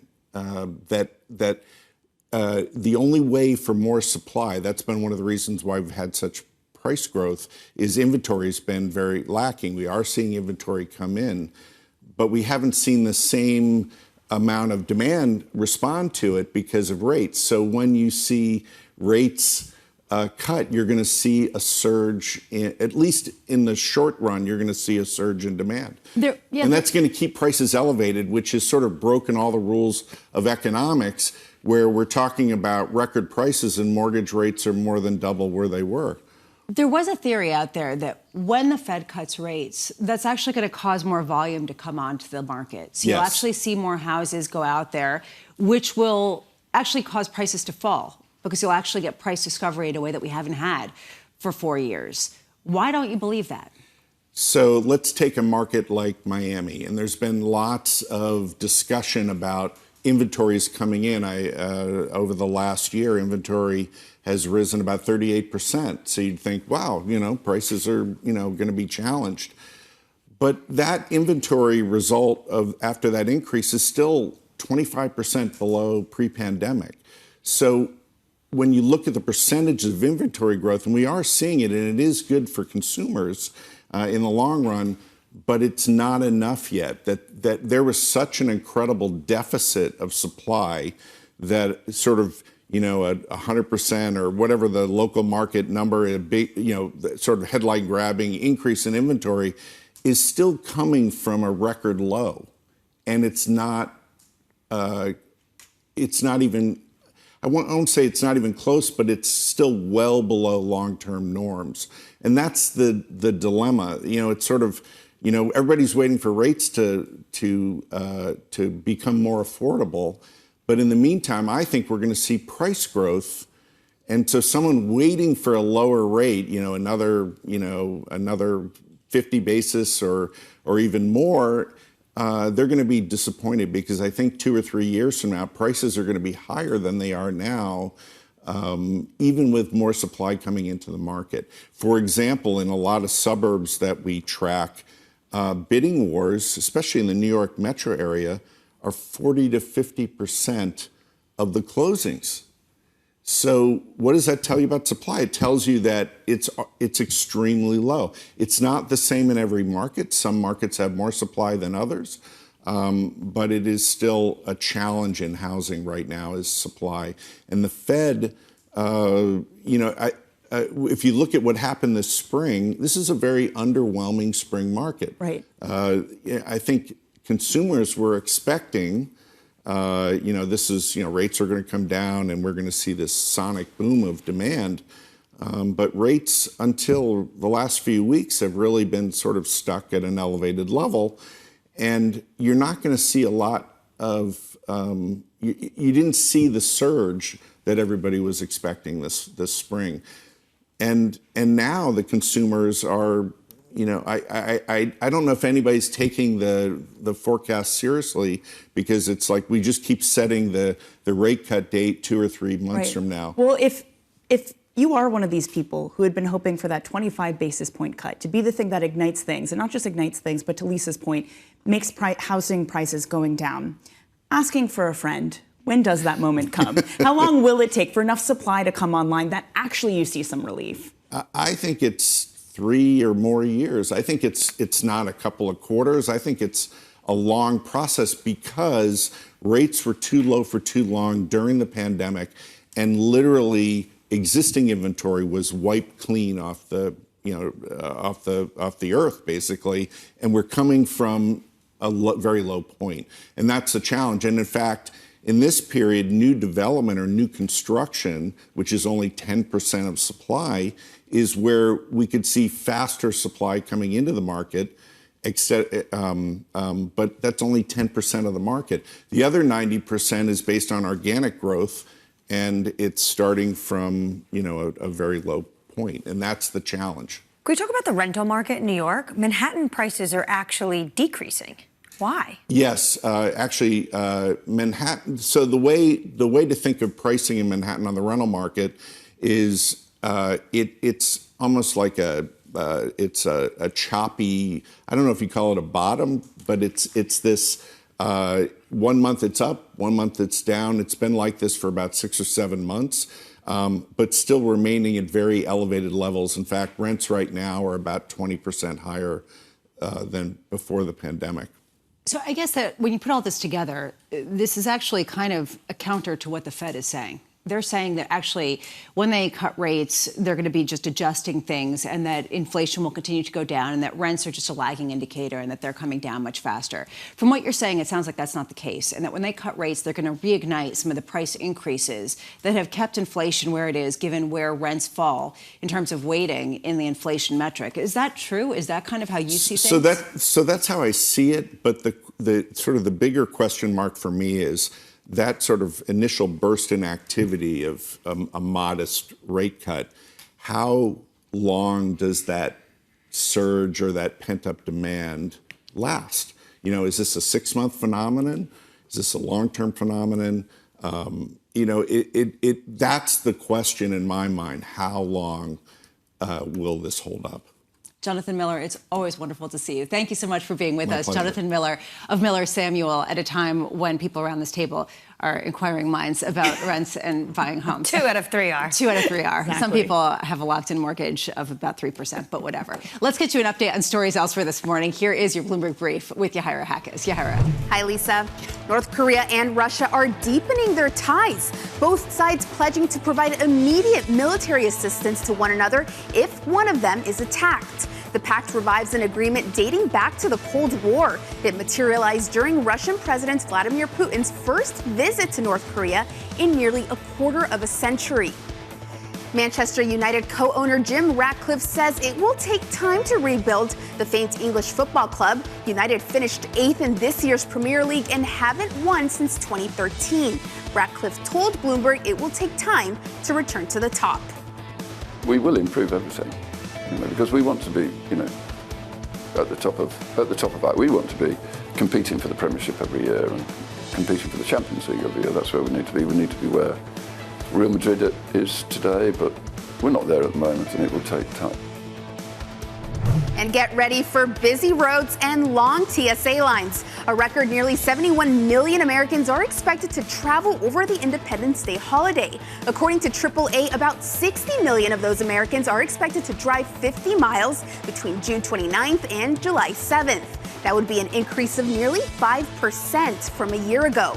Nearly 6 million are expected to fly during that time. That's up almost 7% from last year. That's your Bloomberg Brief. Lisa? Thank you so much, Yahaira. Up next, an uneven cutting cycle for central banks. So they hold off for a little bit. Same with the Fed. You know, they're not jumping right in like the ECB did. But ultimately, their next up is an ease. Next. It was supposed to be next a while ago. It might be next, in 3 months. This is Bloomberg.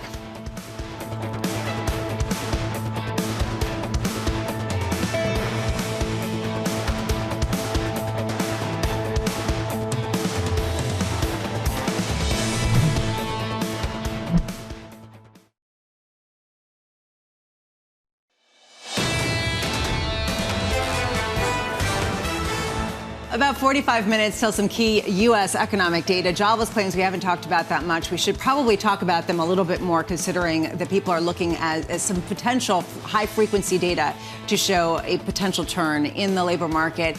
Equities still up 55.80 on the S&P. If this holds, a 32nd record high in the United States. Euro at 107.28, a little softness. 425 on the 10-year, rounded up 2 basis points. And crude up about 0.1% at a time. We're heading into a really busy driving season. Under surveillance this morning, an uneven cutting cycle for central banks. So they hold off for a little bit. Same with the Fed. You know, they're not jumping right in like the ECB did. But ultimately, their next up is an ease. But it's more about just really what's an organic recovery happening in Europe. We've got obviously some political noise, and Macron calling a presidential or calling for an election was not on my bingo card. But in general, I think the macro fundamentals went out, and we're still positive on Europe here. Here's the latest. The Bank of England holding rates steady following the Swiss National Bank's decision to cut borrowing costs for the second straight meeting. They follow the ECB's rate cut earlier this month. Investors weighing the U.S. and U.K. elections and political turmoil in France when charting the global central bank cutting cycle. Put it all together. Go figure. And Thierry Wizman is going to do that for us. He is of Macquarie, writing this. The proposals of France's left-wing and right-wing coalitions both diverge sharply from pro-market principles and fiscal responsibility and could undermine France's relations with the EU. Euro-dollar may settle near 105 and linger there. Thierry joining us now. Thierry, great to get your thoughts on this, especially because we had 2 European bulls on just earlier in this show. You're going to take the other side. Do you think that this political noise is more than noise and actually could have a protracted weakening kind of impulse, at least through the currency channels? Why? This is not a story about growth. This is really a story about investor confidence, especially in the sovereign risk ratings of some of these countries that have for a long time had very high debt ratios and have been unable to get their deficits under control. And we have seen in the past episodes where the market gets concerned about sovereign credit risk issues in Europe, and you also see the euro decline in those instances. Now, the case that we're facing now is very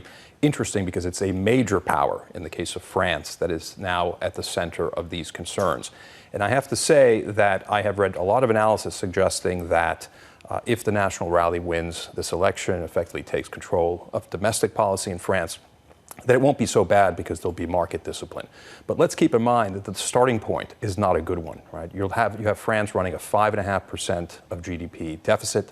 Their debt ratio is about 110%. And the National Rally, even if you take the most conservative estimates of how much they want to spend, is going to add to the deficit, not reduce it. So the trajectory is not going the right way. And that's the concern I have. So this is a relative game, and we're all relatively terrible when it comes to deficits. So why is one worse than the other, considering what the U.S. is facing, what the rest of the world is facing?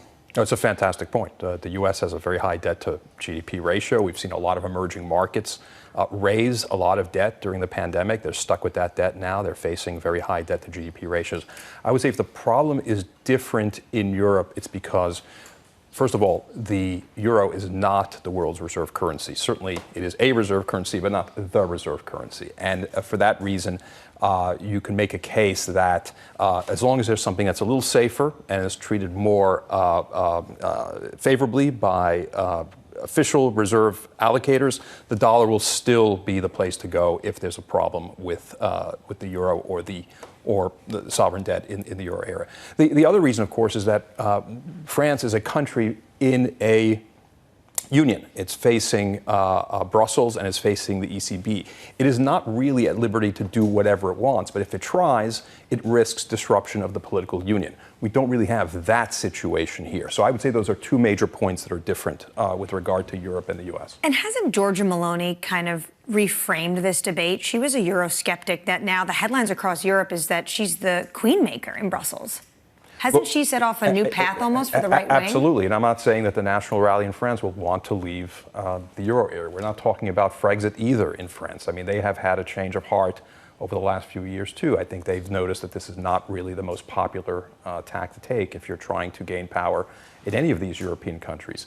And at the same time, they are going to go on a path that is in contravention, potentially, to the Stability and Growth Pact of the euro area. And this is where the concern lies. So you can be pro-euro and still try to press Brussels to meet your demands as opposed to you meeting Brussels' demands. So what is your base case going into this snap election? In France? Yes. There's two elections going on, of course. No, I do think that the National Rally will be able to cobble together a coalition. It's certainly not out of the question. If that happens, then they will be able effectively to appoint a prime minister. The president, Emmanuel Macron, has no choice effectively but to agree to that. And then you'll see domestic policy potentially shift in the direction that I've discussed, i.e. towards more spending, towards some tax cuts. It'll be a decidedly non-market friendly government. We might see tariffs, more tariffs put in place for goods coming in from outside the EU. Certainly France would press Brussels for that. I think that's what we're facing. Not a market friendly situation, but also a modicum of irresponsibility when it comes to fiscal management. A lot of what you're describing, though, were no knowns. We knew that that would be the stance of Le Pen and her party. We knew that for the European parliamentary election that the right wing would gain a lot of seats. We knew for Mexico who would likely be elected. We knew in India likely how the election would happen. Yet it is a market that continues to react in a big way to all of these things. Yeah, I would push back a little on the idea that we knew what was going to happen with the European parliamentary elections. Now, granted, I was discussing this in May, and I had flagged it as a risk, and it was one reason why I said, despite the fact that the euro was rallying up into the 108 space, we should avoid it because we still face this risk in the European parliamentary election. And we had flagged specifically the prospect that we could see a change of government in France in the National Assembly with a new prime minister who's not of the same party or not of the same ilk as the president. So it was not too much of a surprise to me. I can understand why it was a surprise to the market, though, because the market tends to ignore political changes and turnabouts until it's staring them in the face. In the case of Mexico, the prospect that we were going to get a supermajority in Congress was not anticipated neither by me nor the markets. And I think that was a bit of a surprise. Okay, can I throw another one at you then? Sure.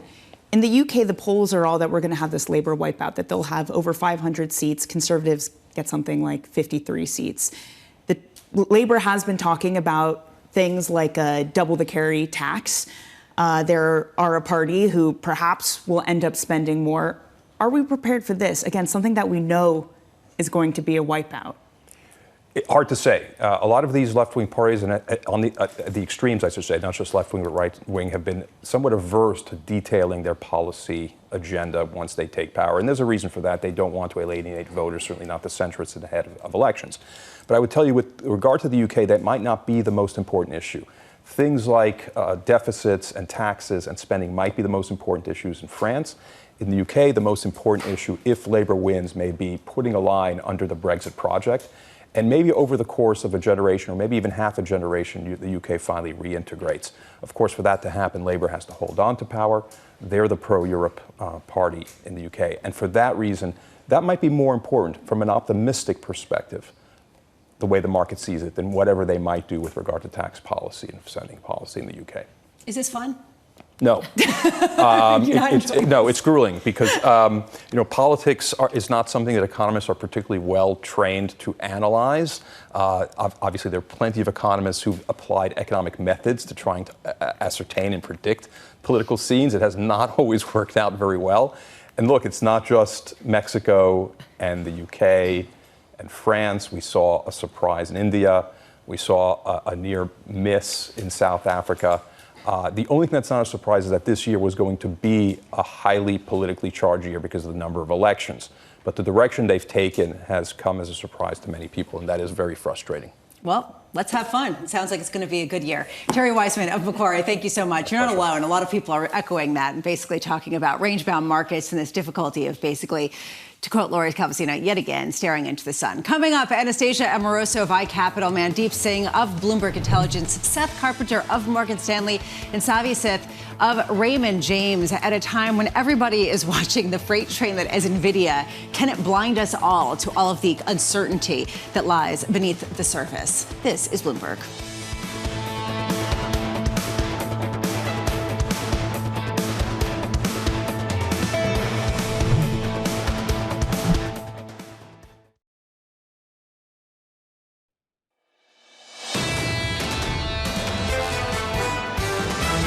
What the market wants to see is that the economy is coming back into balance. The economy is moderating, but very slowly. And I think that'll be music to the Fed's ears. There is a risk that the economy actually worsens more because of the self-reflective interdependence between the Fed and financial markets. Higher for longer earnings allows markets to stay here, even though we're going to get higher for longer rates. There's going to be a real kind of push and pull in stocks, I think, over the next few months. This is Bloomberg Surveillance with Jonathan Ferro, Lisa Abramowitz, and Anne-Marie Hordern.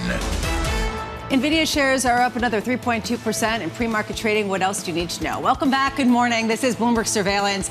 Anne-Marie Hordern, Danny Berger, Lisa Abramowitz, Sean Farrell will be back next week at a time where we could talk all about politics. We could talk all about interest rate policies. But really what everyone is looking at is the fact that NVIDIA shares just keep surging to new record highs as that becomes the biggest company, Danny, in the United States. I love this idea, Lisa, that you come in with the show and you're like, I don't need to show you the rest of the market. Here's what NVIDIA is doing today. It's some 35% of the index's gains so far this year, and I think that's where it gets uncomfortable, that we're riding just on one stock. Not necessarily that it's not a good equity, that NVIDIA doesn't have a huge earnings power, but can this really continue? It just is uncomfortable. It also creates this real tension where when does the data matter? When do the politics matter? We are about a half an hour away from initial jobless claims, as well as housing starts and building permits and all of these other sort of macro features that kind of get washed over when it comes to what we see with NVIDIA. And we'll get stockpiles today to see what's going on in the oil market. Jobless claims I'm interested in because they moved up significantly in the past 2 weeks. But to your point, NVIDIA overshadows everything. And potentially we'll see that once again today. Which is the reason why we keep watching small caps, this idea of what is the tell from that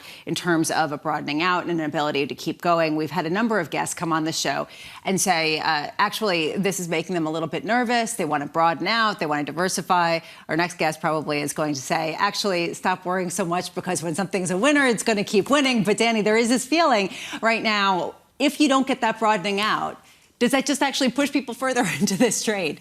100%. And I kind of struggle to see how you get that broadening out when you had something like the retail data earlier today. I mean, it's a problem for margins if all of a sudden consumers are starting to pull back. So for the rest of us who don't start with an N and a V in their stock name, how do you really get that earnings power if it feels like we're an inflection point, to use Jan Hatzius's language from Goldman Sachs, if we're in a labor market inflection point, a spending inflection point, where does that juice come from? I mean, you talk about an inflection point. We've been waiting for that for quite a while. Emery, when it comes to the labor market rolling over, when we come to inflation rolling over, I was really struck by what Jonathan Miller had to say, that actually just a 25 basis point rate cut would actually reignite demand for the housing market and cause both housing prices and rents to go up. I know you were very interested in that for a whole host of reasons, but that's, kind of underscoring this fear of where is the biggest risk right now for the Fed, for frankly central banks globally. Well, and we're going to get the housing starts data today. And so many people are waiting on the sidelines, waiting for the Fed to cut. But then the problem he says there is everyone's going to come into the market and potentially there might not be enough supply, but the prices, and then at that point, if everyone's coming in, the prices are going to go even higher. So is it almost better to go in now, maybe take, the hit on the rate, but get in? or you're going to be dealing with a house. And he's saying 2-3 years you'd have to wait on the sideline. Well, we've got housing starts and housing permits coming up in about 27 minutes. Right now in markets, everyone's just sort of shrugging that off and continuing to buy. You can see stocks, S&P up about 0.4%, 55.80. Again, just to think about where we've come so far this year, a gain of more than 15%, and this would be the 32nd record high of 2024 if it sticks. The euro versus the dollar, 107.16. Terry Wizman calling for 105. Not a significant weakening, but this idea that the dollar does remain supreme. 10-year yields up just about 3 basis points, losing some of the initial kind of bid that was on the heels of perhaps the dovishly tilted Bank of England 4.25 on the 10-year, and crude up just marginally, up 0.2% as people take a look at some of the shipping delays, but also more demand ahead of a really busy travel weekend. Coming up, Anastasia Amoroso of iCapital as investors eye 5,500 in the S&P. Actually, we already are there. So the question is, what's beyond that? Bloomberg's Mandeep Singh, as NVIDIA becomes the most valuable public company in the world, and Seth Carpenter of Morgan Stanley with U.S. jobless claims and housing data on deck. We begin with our top story. U.S. stocks looking for fresh all-time highs, powered by, you got it, NVIDIA. Anastasia Amoroso of iCapital saying this: are markets becoming too stretched? The answer is definitely a yes. Near term. And I think it's time for a breather after a monster rally we've had since April 22nd. Anastasia joins us now. So are you bearish, or are you just basically acknowledging that, yeah, things feel pretty heady, and so things could happen? Look, you have to trade this market. You have to take a week to week. And, you know, if I look at NVIDIA right now, if I look at the NASDAQ, if I look at, for example, the relative strength indicator, it has been screaming overbought for probably the last week or maybe a little bit longer. And when you have this condition, you know, something is inevitably going to happen, and you're going to have some consolidation. You're going to have some pullback. So, yes, I do think the trades like NVIDIA and the NASDAQ near term are overstretched. But that's why I really emphasize, Lisa, the word near term, is because I do think there are fundamental catalysts that are propping up this rally, whether it's in semiconductors or something else. And I don't think those fundamentals are going to dissipate. Near term, too much exuberance for sure. The problem with this idea that fundamentals are good, sure, but how do you price out the kind of gains that we're seeing? How do you price in $1.5 trillion of market cap gains in less than a year for a company with a business model that, yes, seems to be hinged to the future, but that is not necessarily tested in terms of longevity? Right, but you can see it in the data. You can see it in the numbers. You can see it in the spending intentions, for example, from hyperscalers and also other companies and other governments trying to build out artificial intelligence. You know, I don't think it's a coincidence that the stock has rallied as much as it did when you have, I think in the last quarter, you have a 427 year-over-year increase in data center spending on NVIDIA chips. So that's what I mean by fundamentals. And I don't think that's a one-off. Obviously, I don't think it's a couple of quarters, but it might still be into 2025 that we see this surge in spending on artificial intelligence, because let's face it, this is the biggest, you know, megatrend that we have today, and you either going to implement artificial intelligence or you're going to be left behind. And that's why everybody from a hyperscaler to, I think, a smaller fintech company, you know, to probably a logistics producer, all of those companies are figuring out how to embed AI, and you can't do that without those core chips. Even though some of the fundamentals are there, if I wanted to build a really successful trading strategy this year, what kind of would have been simple? I'd get all of my best quant friends together, which, you know, I have many, not really, you know, and put together an equity momentum strategy. In fact, that strategy's done so well, market neutral momentum, that it's the best year from it for 2007. So it's clear that a lot of algos are riding this wave. I'm worried about the bots. Should I be? Well, if the trend is your friend, you know, you shouldn't be, right? But the question is, you know, what's going to derail this at the very moment? And actually, this is something that we're thinking about as we ponder the second half of the year. What are the risks? You know, one of the risks is that maybe growth is too weak. The other one is growth is too strong. You know, the third one is maybe NVIDIA or artificial intelligence doesn't deliver near term. So and of course, there's politics. There's the elections in France and the United States. So if any of those things present a hiccup, then I think that's when you worry about the unwind of those trends. But I think the comfort level in the market right now is that those are periphery risks, but we've been talking about this, we're in the sweet spot right now because, you know, if growth is strong, that's great for all sorts of trades. If growth is weak, well, guess what? The Fed is going to step in and actually cut interest rates. So that's why I think so many investors have been sticking with the trades that are working. Even so, even if growth is strong, you look at what some of the earnings estimates are for next year. We're at 14%, I think, is the latest consensus, which would make it the strongest year for S&P earnings since 2008 if you get rid of some of the COVID weirdness from 2021. Yeah. Does that make sense to you, or do we need to reckon with something different if there is a tinge of slowdown in this economy? Look, this makes sense to me because one of the things that I'm encouraged by beyond the artificial intelligence, momentum is that I actually think there's a fair bit of economic momentum globally. For example, it was all about the U.S. consumer really holding up the overall global economy. We still have the U.S. consumer, but we now also have the global economy that's pacing something like 4% growth versus 0.8% that we saw just a few months ago. We also have the global manufacturing momentum that's really picking up in the United States, in China, and Korea, Taiwan, Europe. So that's a whole lot of, to Lisa's point, broadening out that I actually think is playing out beneath the surface. Based off the retail sales that surprised the downside though earlier this week, are you concerned at all about cracks in the U.S. consumer? It's the story of that bifurcation, unfortunately, that continues to play out. And for example, when we look at the spending intentions and the perception of prices across the consumer cohorts, unfortunately, the lower income consumer is seeing that price pressure and is therefore lowering the spending intentions. So that's one thing, that you don't actually see the same dynamic in the higher income consumer. The other thing that's happening, of course, when you look at credit card default rates, for example, that's the same dichotomy. We're seeing some of the normalization in the lower income cohort and those delinquencies rising, but that's not the case, for example, when you look at American Express and you look at those default rates. And the last thing I would say, look, retail sales are important, but it's not your entire consumption basket.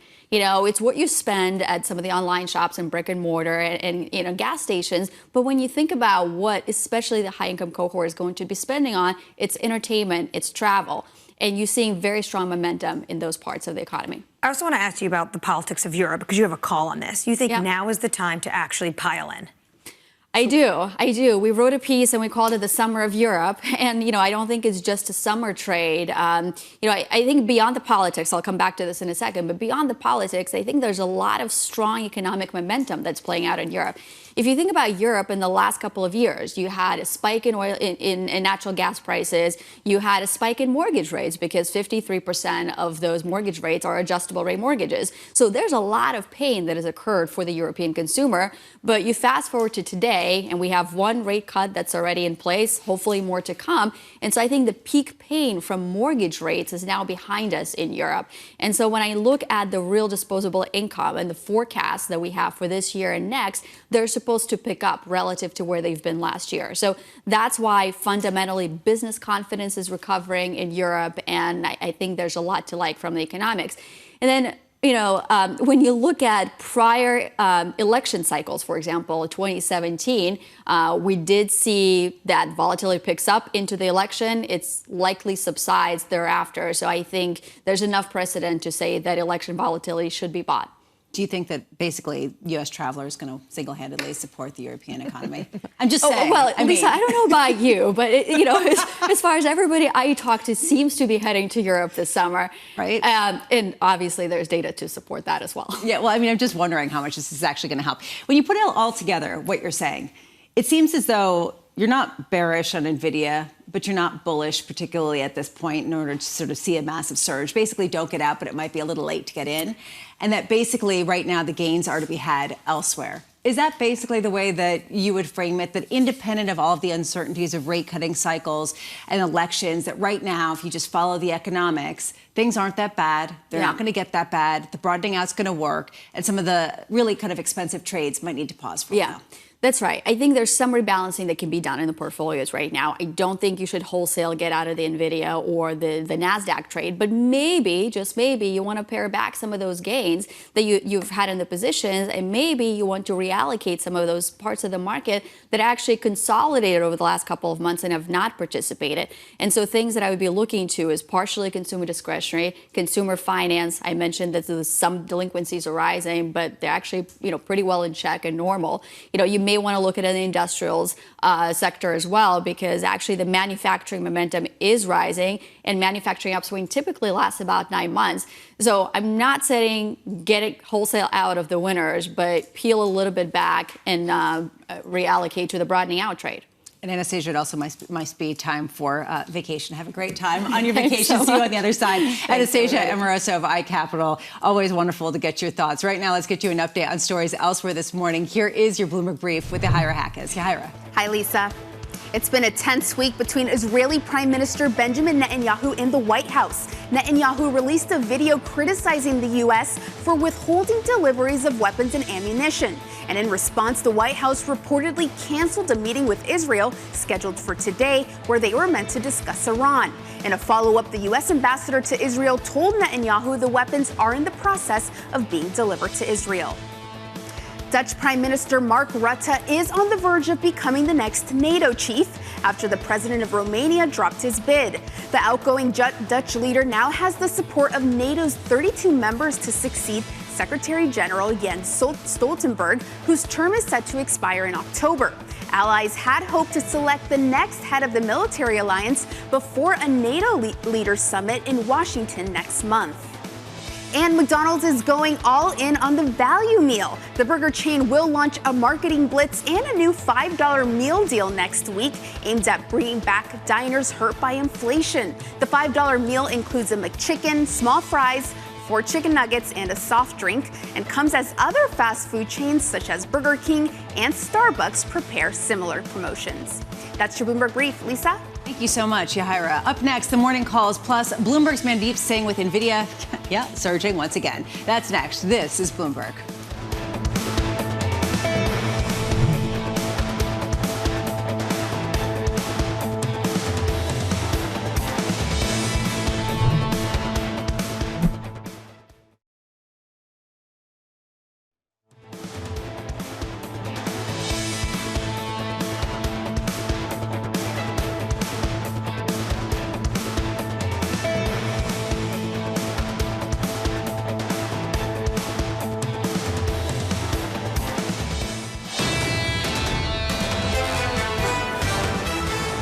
Good morning. Welcome back. Another morning of NVIDIA potential gains. Just want to put this in perspective. On Tuesday, the 3.5% increase in NVIDIA added $113 billion to that market cap.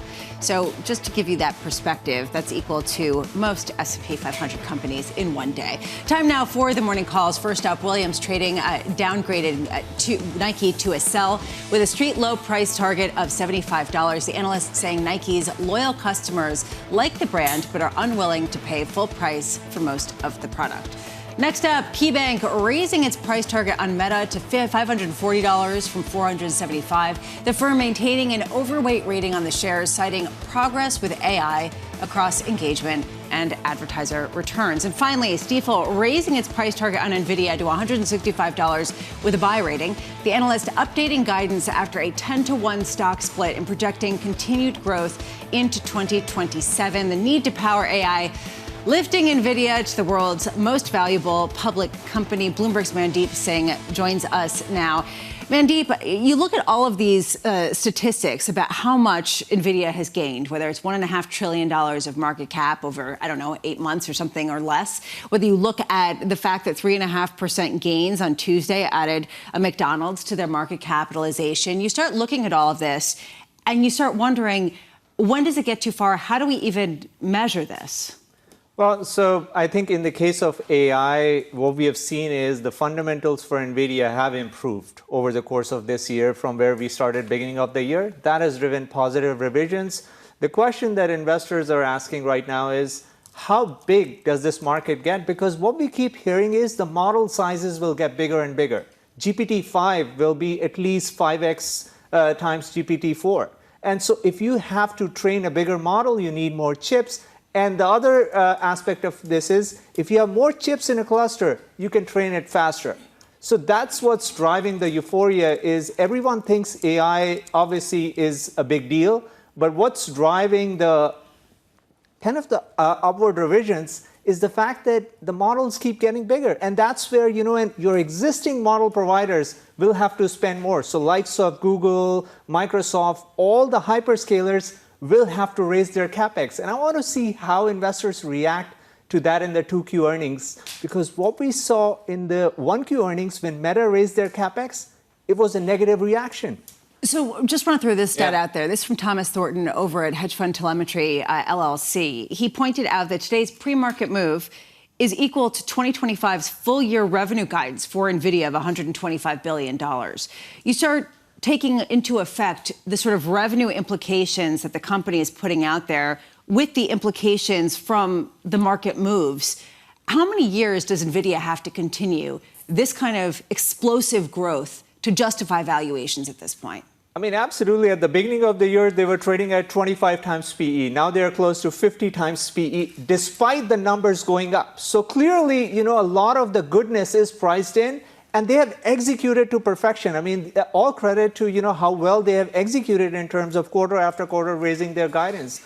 But I'm surprised by the lack of competition. You would have thought, given the high prices, given the fact that everyone recognizes it's a big market, there should be more competition. And right now, there is no competition in sight. NVIDIA is moving up the stack. Not only are they doing chips, they're doing complete systems. They're doing networking. They're actually doing software as well. So it'll be interesting to see how those revenue streams evolve, because that's what's going to drive the multiple. Seems like not for lack of trying. I had a conversation a few weeks ago with Apollo co-president Scott Kleinman when they just given Intel this huge JV to fund this chip manufacturing plant in Europe. So the likes of Intel are attempting.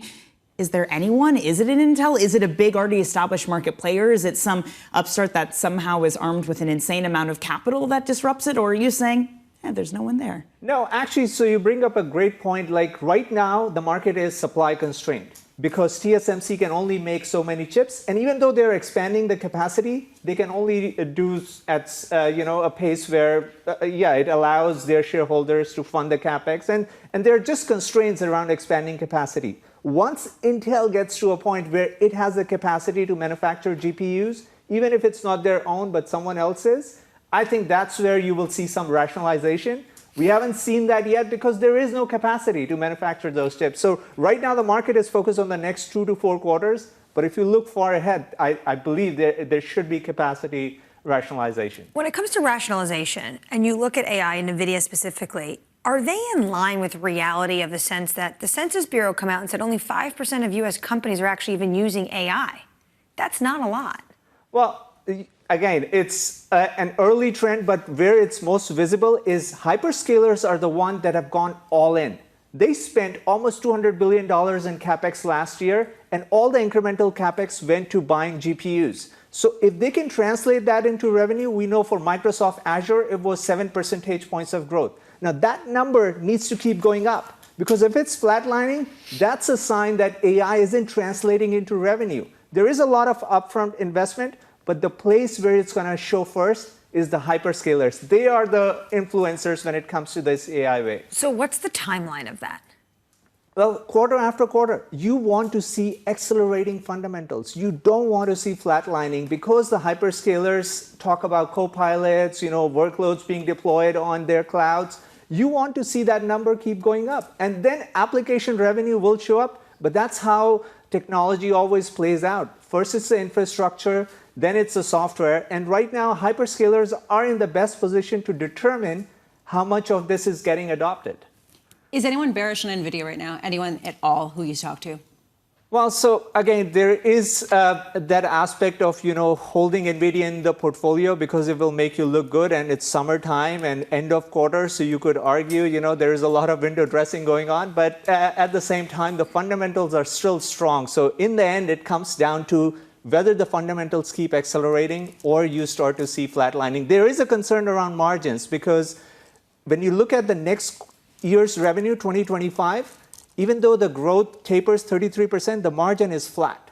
So till now, NVIDIA has shown margin expansion. So once margins start to flatline, you have to ask yourself, where is the next catalyst? If it's software, then I think it's great news, but that's what you want to see in the numbers. Mandeep Singh of Bloomberg, the numbers, do they even matter?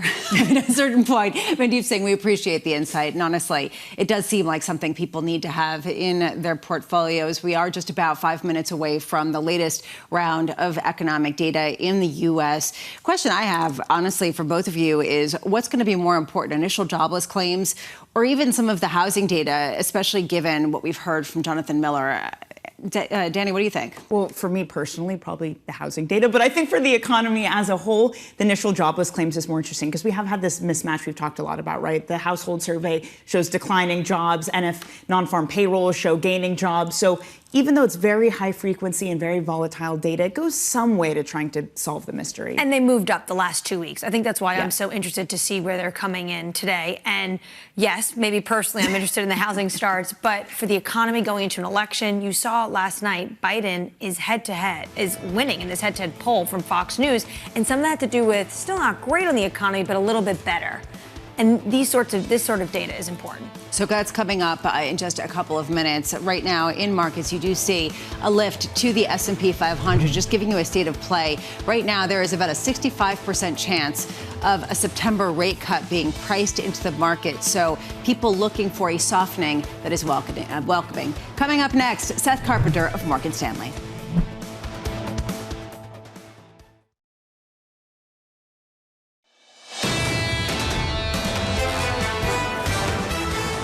Just moments away from U.S. economic data, in particular initial jobless claims, which, as Anne-Marie pointed out, have been coming in at a more elevated pace. If they continue that, what that says about the potential weakening and the tipping point that we're at right now. S&P futures up about 0.4%. NASDAQ outperforming about 0.5% up. Yields just marginally higher as we prepare for U.S. initial jobless claims as well as housing starts and building permits all coming in. Michael McKee, Bloomberg Economics and Policy Correspondent, here with us. Mike, what do you see? I don't have great news. I don't have bad news either on jobless claims. This is sort of comes down in the middle, 238,000 after 242 in the unrevised number from last week. So it is down, but it's not down a whole lot. So does it tell us anything? Continuing claims, 1,828,000. That would be a rise of 8,000 if we did not have an updated number here. And we'll get you those as soon as they come through. Well, here we go. 1,813 last week. So it is a significantly higher, not significantly, but it's higher for continuing claims. Jobs claims last week revised up to 243,000. Now let's take a look at the housing industry. Housing starts down 5.5% this month, or in May rather, after 5.7% gain in April. The forecast was for a slight gain for housing starts, and building permits also down 3.8% following a 3% decline last month. So not good news on the housing side, and this just continues questions about what is happening to housing, because at this point what we have is a sort of shortage, a crisis shortage building in housing. Not enough housing as housing formations continue to rise. And what the reason is for this drop-off, I'm not really sure, whether it's employees or running out of land or businesses, construction companies just being cautious. Michael McKee, stay close. Thank you for that. Right now, the way this is being read in markets is on the margins, giving more of a green light for a Federal Reserve to potentially cut rates. Not a significant move in equity markets, although retracing some of the earlier gains on higher than expected initial jobless claims and really even higher revisions, marginally so, but still a clearly elevated pattern of initial jobless claims if you believe that 3 makes a trend. You can see the Russell really pull back up now just about 0.1%. In the bond space, you could see yields higher. This is where the real move has become, where all of a sudden yields on the 2-year lower marginally, but still the direction of travel is that on the margins, this gives more of a green light to a Federal Reserve looking for reasons to cut. 4.7%, 10-year yields still staying in around 4.23 and 30-year yields at 4.37. Bleeding this through the foreign exchange channel is sort of a confusing one and always has been. What you could see is basically ongoing euro weakness as people take a look at the dollar being the haven regardless, 107.28. Honestly, though, this really does raise a question. Are we starting to see a trend? Danny, you pointed to the fact that we have seen elevated jobless claims. Right now, we see 238. That is higher than the expected 235. The revision being at 243,000 from the prior week, up from 242,000 reported. I think I'm going to eat my hat because I actually think housing starts is maybe more interesting. The fact that it is so much lower than what we expected, a decline of 3.8% month over month that was expected to rise, because the expectation was there's not a lot of supply. surely there will be more houses being built. Maybe this is home builders trying to keep some sort of lid on prices by not putting too much supply out there. But it goes to this question that you asked earlier, Lisa, of how will a cut actually impact housing? Will it have the impact that the Fed wants it to do, which is not too big? Does it reawaken animal spirits? This housing market is not playing out as we thought it would. Mike, final word. Is that odd to you as well? Well, it's odd that we are not keeping up. Yeah, usually markets clear and they find a reason to do so. Right now, according to the Census Bureau, housing completions are down significantly. They're down 8.4% from April, and that doesn't give you a lot of confidence that things are going to get better. Yesterday, we saw the National Association of Home Builders drop their confidence value down as well. So there's something going on in housing beyond what we have seen in recent months. Whether this trend continues, we don't know. But this is the time of year when, with the weather better, with people looking for housing, you would think that maybe builders would see some more reason for optimism. Michael McKee, thank you so much for that. Joining us now is Seth Carpenter of Morgan Stanley. We're so pleased to say, Seth, what stands out to you? Initial jobless claims actually having an upward trend, or this idea that housing is flat on its back? I mean, I think if I take them all together, I'm actually pretty constructive on the U.S. for this year as a whole. However, I think it's clear to me that we're going to see slower growth over 2024 relative to 2023. And so the incremental softening that you all were talking about when you talked about jobless claims and where they were going, you always came back with some sort of adverb to modify how much it was up, sort of slightly, modestly, or whatever. So it's not as though things are falling off of a cliff. I think for the housing sector, it's really important. Supply for single-family homes is clearly constrained because anybody who's got a 2.5% or 3.5% mortgage, they're staying put. And so the supply, as Mike was saying, is constrained. On the other hand, monetary policy has always worked through the housing sector primarily, and I think builders have to be a bit cautious because they got to ask themselves, where is demand going to be? And so what does it mean? I think it just means all cumulatively together, we're getting that modest slowing in the economy. We think things should slow down. We think inflation's coming down as well, and taken together, that allows the Fed to cut. But I don't, for now, see any of these data as being harbingers of just doom, of somehow that we're going to go off of a cliff anytime soon. Well, we can find plenty of people who probably do find it doomsaying, and this sort of question of a tipping point has often been thrown out there. Neil Dutt is saying this is the time to cut rates because if you don't, you never see a linear increase in unemployment. You never see a linear kind of weakening in the jobs picture. What gives you comfort that we're not seeing the precipice of some sort of market increase in unemployment at a time where we are seeing an inflection higher in jobless claims? Well, we've also never seen an economic recovery from a global pandemic like the one we're living through right now. So as we were coming out of the pandemic, there were lots of frictions, lots of dislocations, lots of things trying to sort out where to be.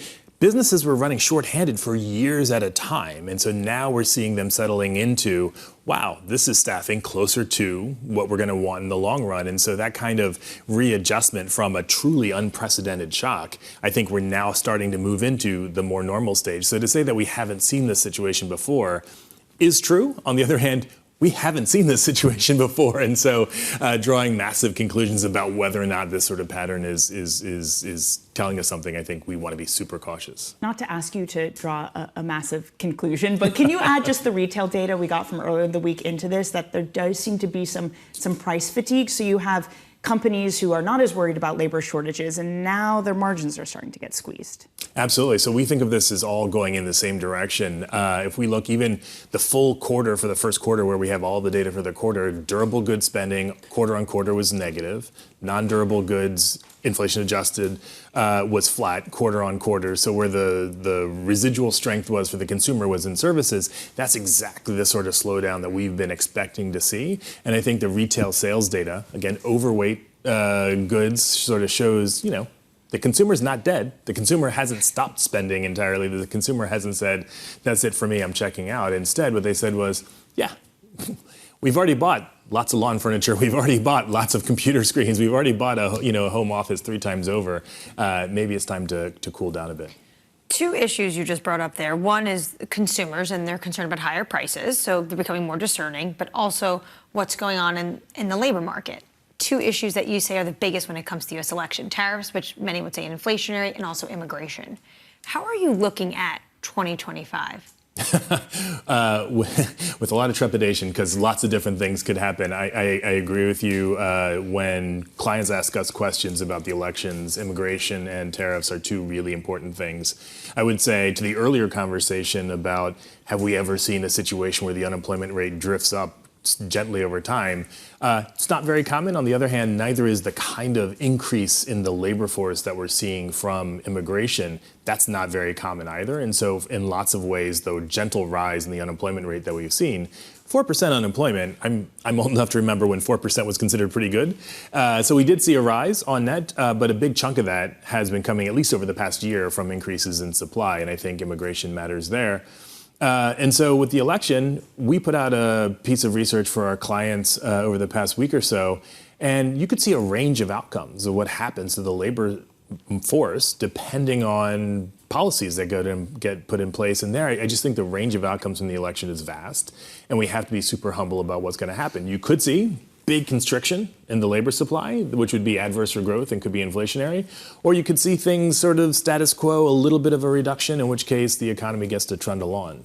We have to be humble, or the Fed has to be humble? How do they think about these kind of potential massive changes while they're deciding whether or not they're going to make a cut before the year end? So I think humility is called for all around, particularly for anyone in economics where we're not particularly good at it on average. So we need to practice humility a lot.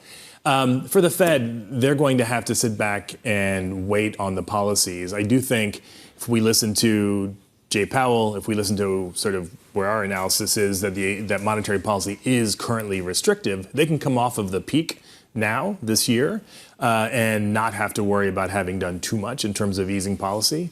I think as we get into 2025, though, they probably do need to think a lot more about what the election outcomes mean for policy, fiscal policy, tariff policy, all other policy, immigration policy, before they can have any sort of conviction about which way they need to go with policy. I asked Terry Wiseman, is this fun? And he just said no. Is this fun for you?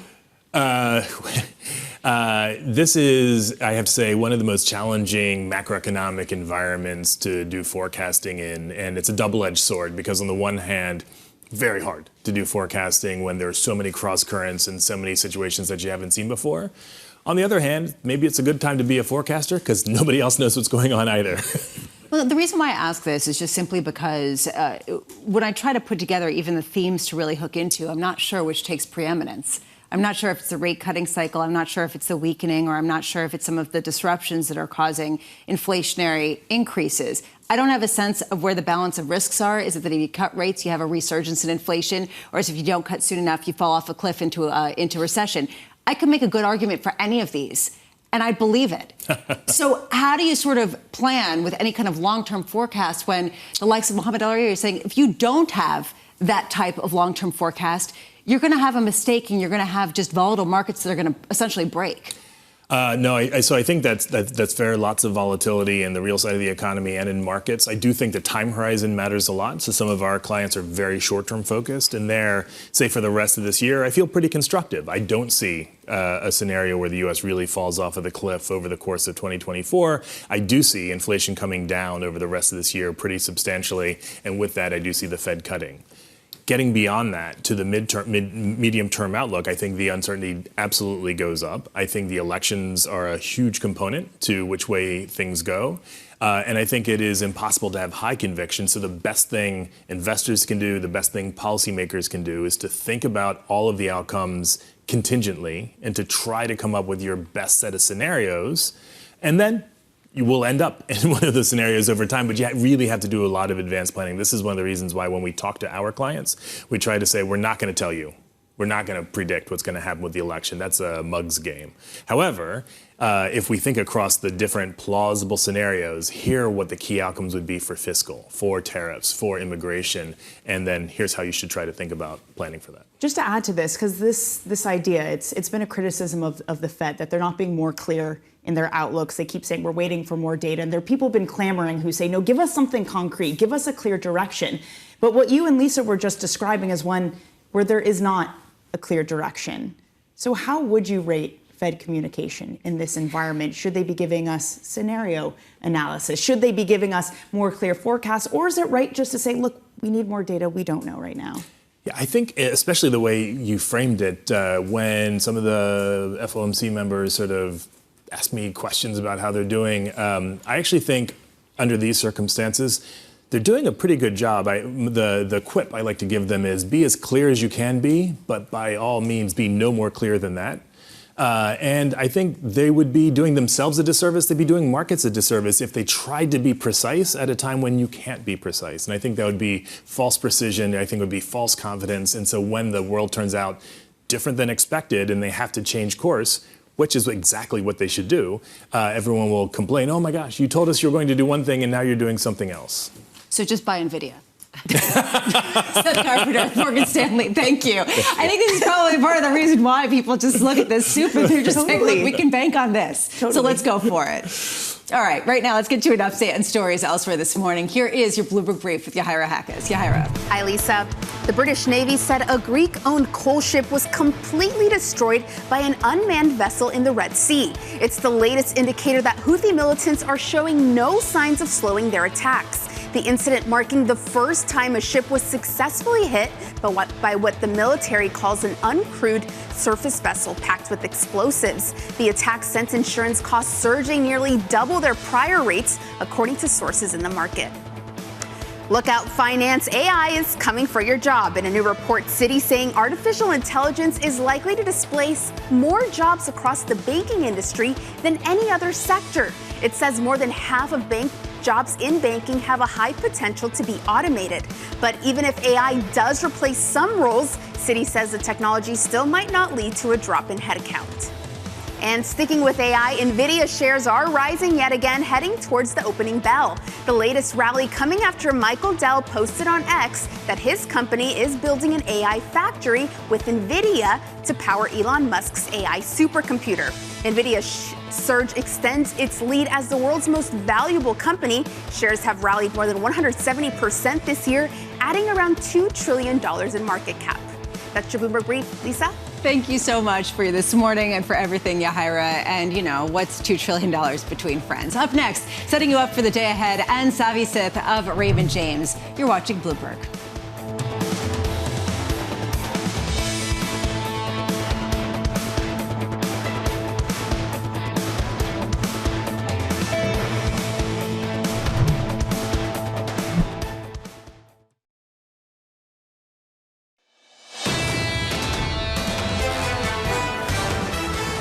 About 45 minutes to the opening bell, we can take a look at what's going on in markets. It is positive, although off the earlier highs. This is notable to me. S&P futures now up 0.2%, still well over 5,500, but on the heels of initial jobless claims coming in higher than expected, the wrong kind of upside surprise. Euro dollar 107.21.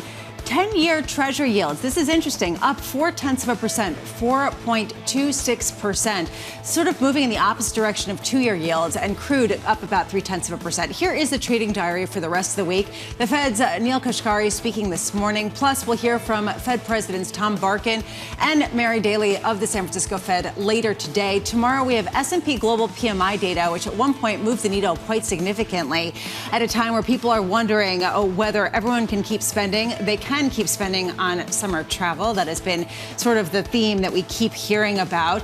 We are looking ahead to that with the Delta annual shareholders meeting underway. Savi Scythe of Raymond James joining us now. Savi, what are you expecting to hear from some of these investment meetings, the latest being from Delta at a time where it seems like there's an ongoing divergence between people going cross-Atlantic versus domestic? Yeah, even in the domestic market, you know, things are really strong. There's good demand. There's a little bit of oversupply, and I think that's the difference between the Atlantic and the domestic markets. Is we're still kind of getting back to 2019 levels in the transatlantic market, whereas capacity in the domestic market has surpassed that. So demand is really strong, but you're right, there is still strong demand in the Atlantic, despite what we looked at last summer as being maybe pent-up demand. So from a pricing standpoint, do you think that domestically you can get, cheaper airfares the way you're not going to be able to get going transatlantic this summer?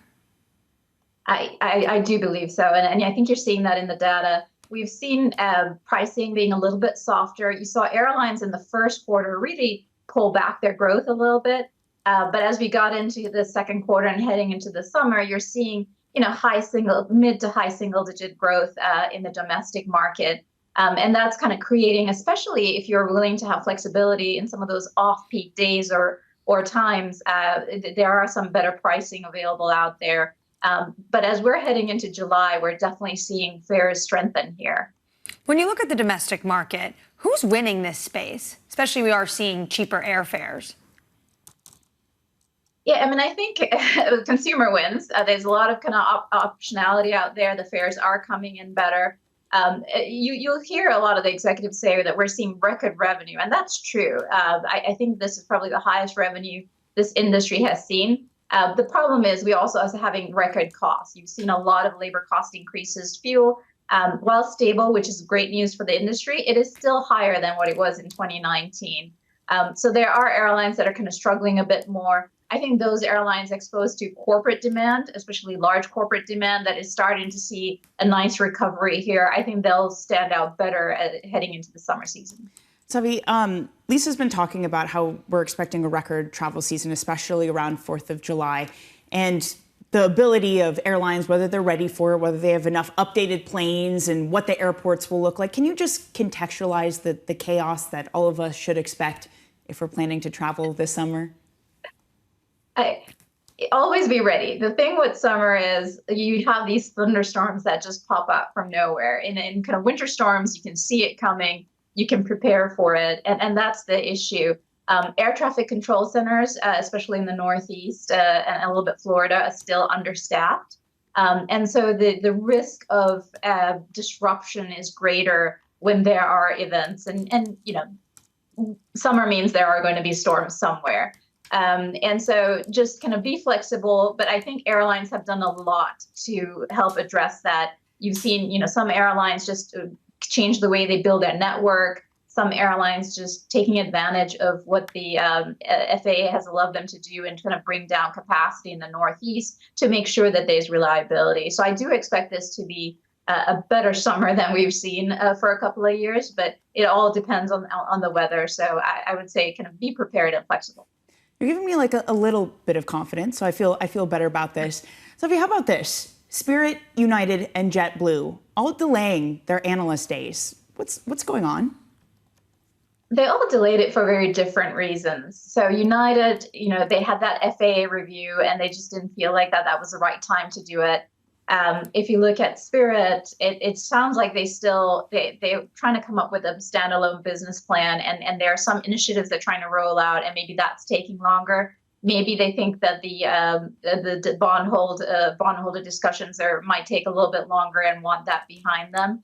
But generally, there's just a lot of uncertainty, whether you look at supply chain, whether you're looking at the economy, and I think airlines are feeling much more comfortable to do their investor days towards the end of the year, where they'll have better clarity on 2025. Even when it comes to what kind of aircraft deliveries that they can expect, it's better to provide that towards the end of the year than doing it closer to the summer. Savi Seth of Raymond James, thank you so much for being with us. I do want to bring you some breaking news that car dealers are again idle after yet another cyber attack. This was something that transpired over the past 24 hours. For the first time, the cyber attack is at CDK Global, which is the software provider.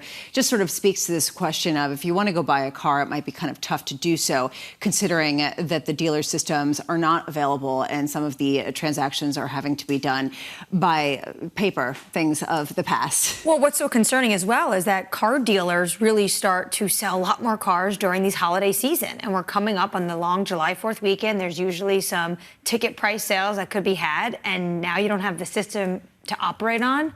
And they said they don't have a timeline for when this could be fixed. We'll update you as we get more news. Just taking a sort of a big picture of sort of the day ahead, what I'm looking at is this idea that maybe rate cuts are deferred. We continue to see that, even though they still have to be on the table. This sort of unprecedented moment where we could see a softening now and then sort of the black box that is next year. Denny, what's your big takeaway, given the fact that it seems like the confusion around the macro is just leading everyone to focus on what they do know, which is NVIDIA. And it goes up. Yeah, death taxes NVIDIA. You know, for the rest of the markets, for these bond markets, I'm surprised at just how sensitive they are. I mean, you talked about this, yields higher despite the fact we had some softer data. And I wonder if that's looking at the housing starts and being like, oh, less housing, supply is lower, prices are up, inflation goes higher. I mean, come on, this is not, you know, a star data set. It's housing starts. And the fact that we're selling bonds on that just shows you how finicky this market is right now. Or data obsessed they are, because they think the Fed is data obsessed. When you talk about a black box of next year, I was really struck by Professor Pierre Yared, and he's talking about things that are going to make inflation much worse.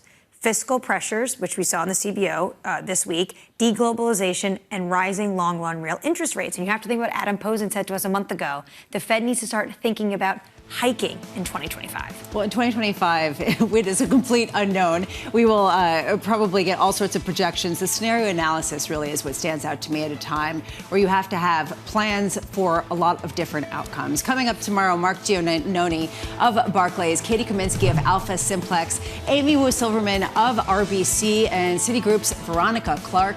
This is Bloomberg.